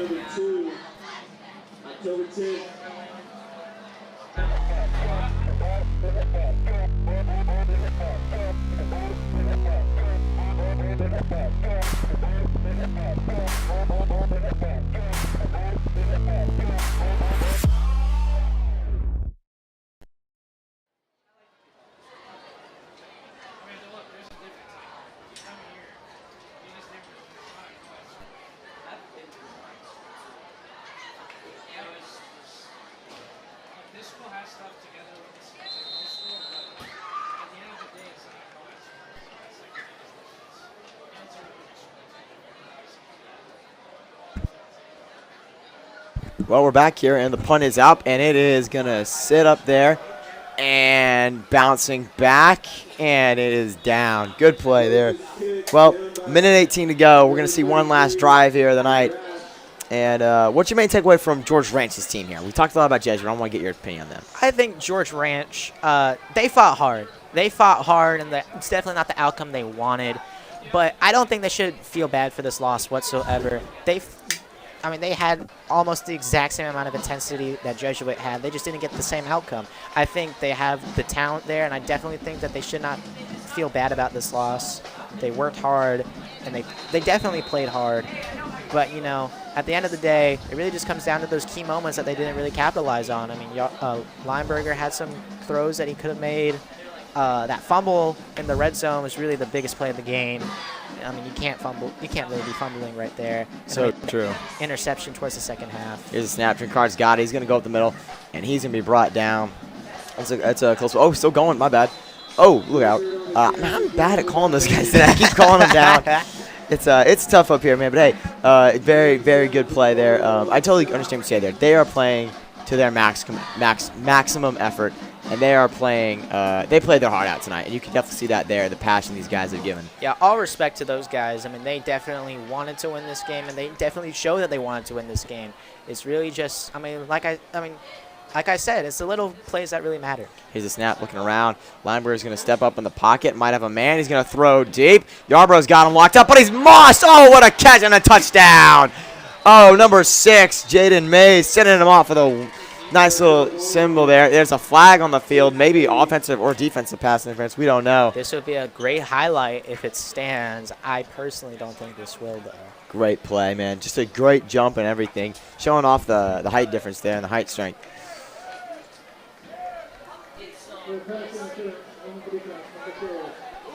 Wow, he's able to get away with the pass interference. Yarbrough with the pass interference, but he's still...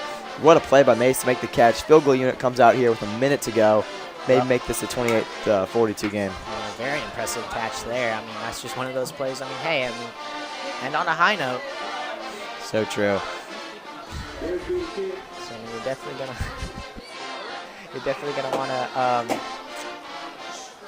to kick the onside after this field goal attempt. Hopefully get some extra score. Not a bad kick there. Yeah, sorry, I had to go up a second. The mic was bugging out.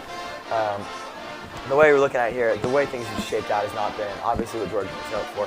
But you also have to admit that they've played well, and there's always a bright spot. There's never a dark spot in the offense or the defense here. And just very, very proud of our guys and very proud of their guys. They put up a good fight. Exactly. This is just an all-around great game. You got to see great intensity by both teams, and that's what I mean. Usually, when you get to see that, that's what determines whether a game is really great or not, if both teams really want it, and they both did. So true, I totally mean, and that's totally represented in the totally what you see talking about there. It's been a great game. That's reflected in the score too, 42-28. You know, it means they didn't give up. They weren't just sitting either by. They fought hard. They fought to the end, and I'm proud of that. I'm happy to see that work from them. Exactly, yeah. So now it comes down to this kick. I think if George Ranch wants any chance of possibly surviving, they're going to want to kick it onside here. Jesuit is definitely ready for it. That's so true here. It looks like they're going to set up onside. Aberry's in the backfield in case they go for a line drive punt. Signal around here. This is probably the play of the game, and it's going to be a squib kick. Bouncing up and caught, and that might be it for the George Ranch Longhorns, as that's going to be Jesuit ball with a minute to go. And now you can just take a knee and reap the benefits of your playing. great game by both teams overall. Well, I mean, it's been a great game. Obviously, all around, they've played their hearts out. We said it a million times. I'm going to say it one more time just to get it out there. You know, just to make sure you hone in the fact, you know. I want to give a quick little, you know, like player of the game. Obviously, you can give that to HEBERT, but I want to give like an underrated player of the game. We're going to give it to number 66 here, Ryan FREW, the senior O lineman. He has been the center all night. He's played a fantastic game, able to make those holes, able to hold back the defensive line, given easily the time to throw the ball. I definitely think just some guys, they're not getting as much credit as they should. I completely agree with you. I mean, that's such a great pick because, I mean, you know, we haven't really called his name out too much, but he's been one of the main reasons why the running back has been able to play so well no matter who it is in the backfield. Snap. Stewart's going to be brought down after a 6-yard gain, and that's going to be a great play. 50 seconds left. Clock is draining out.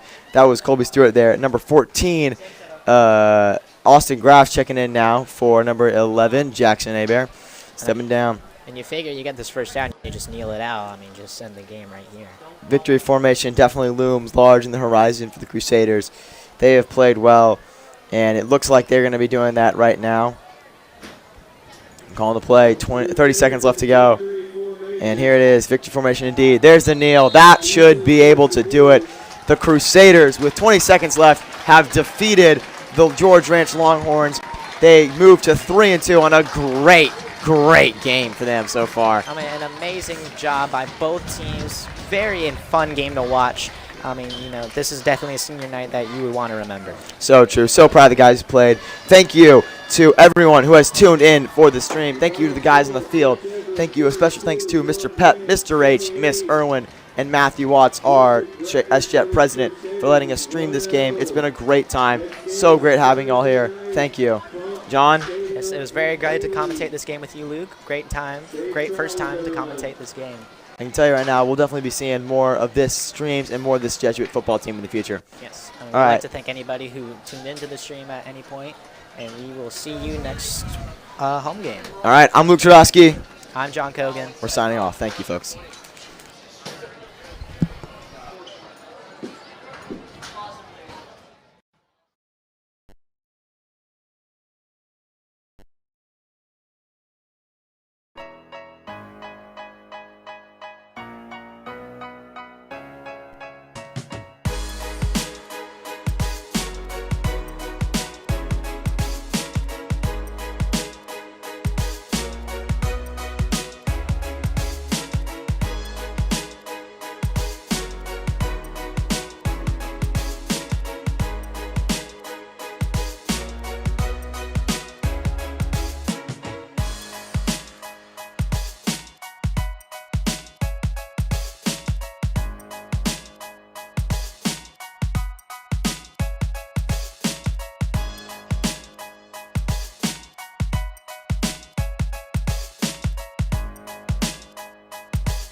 Let's get the incredible.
Side is red.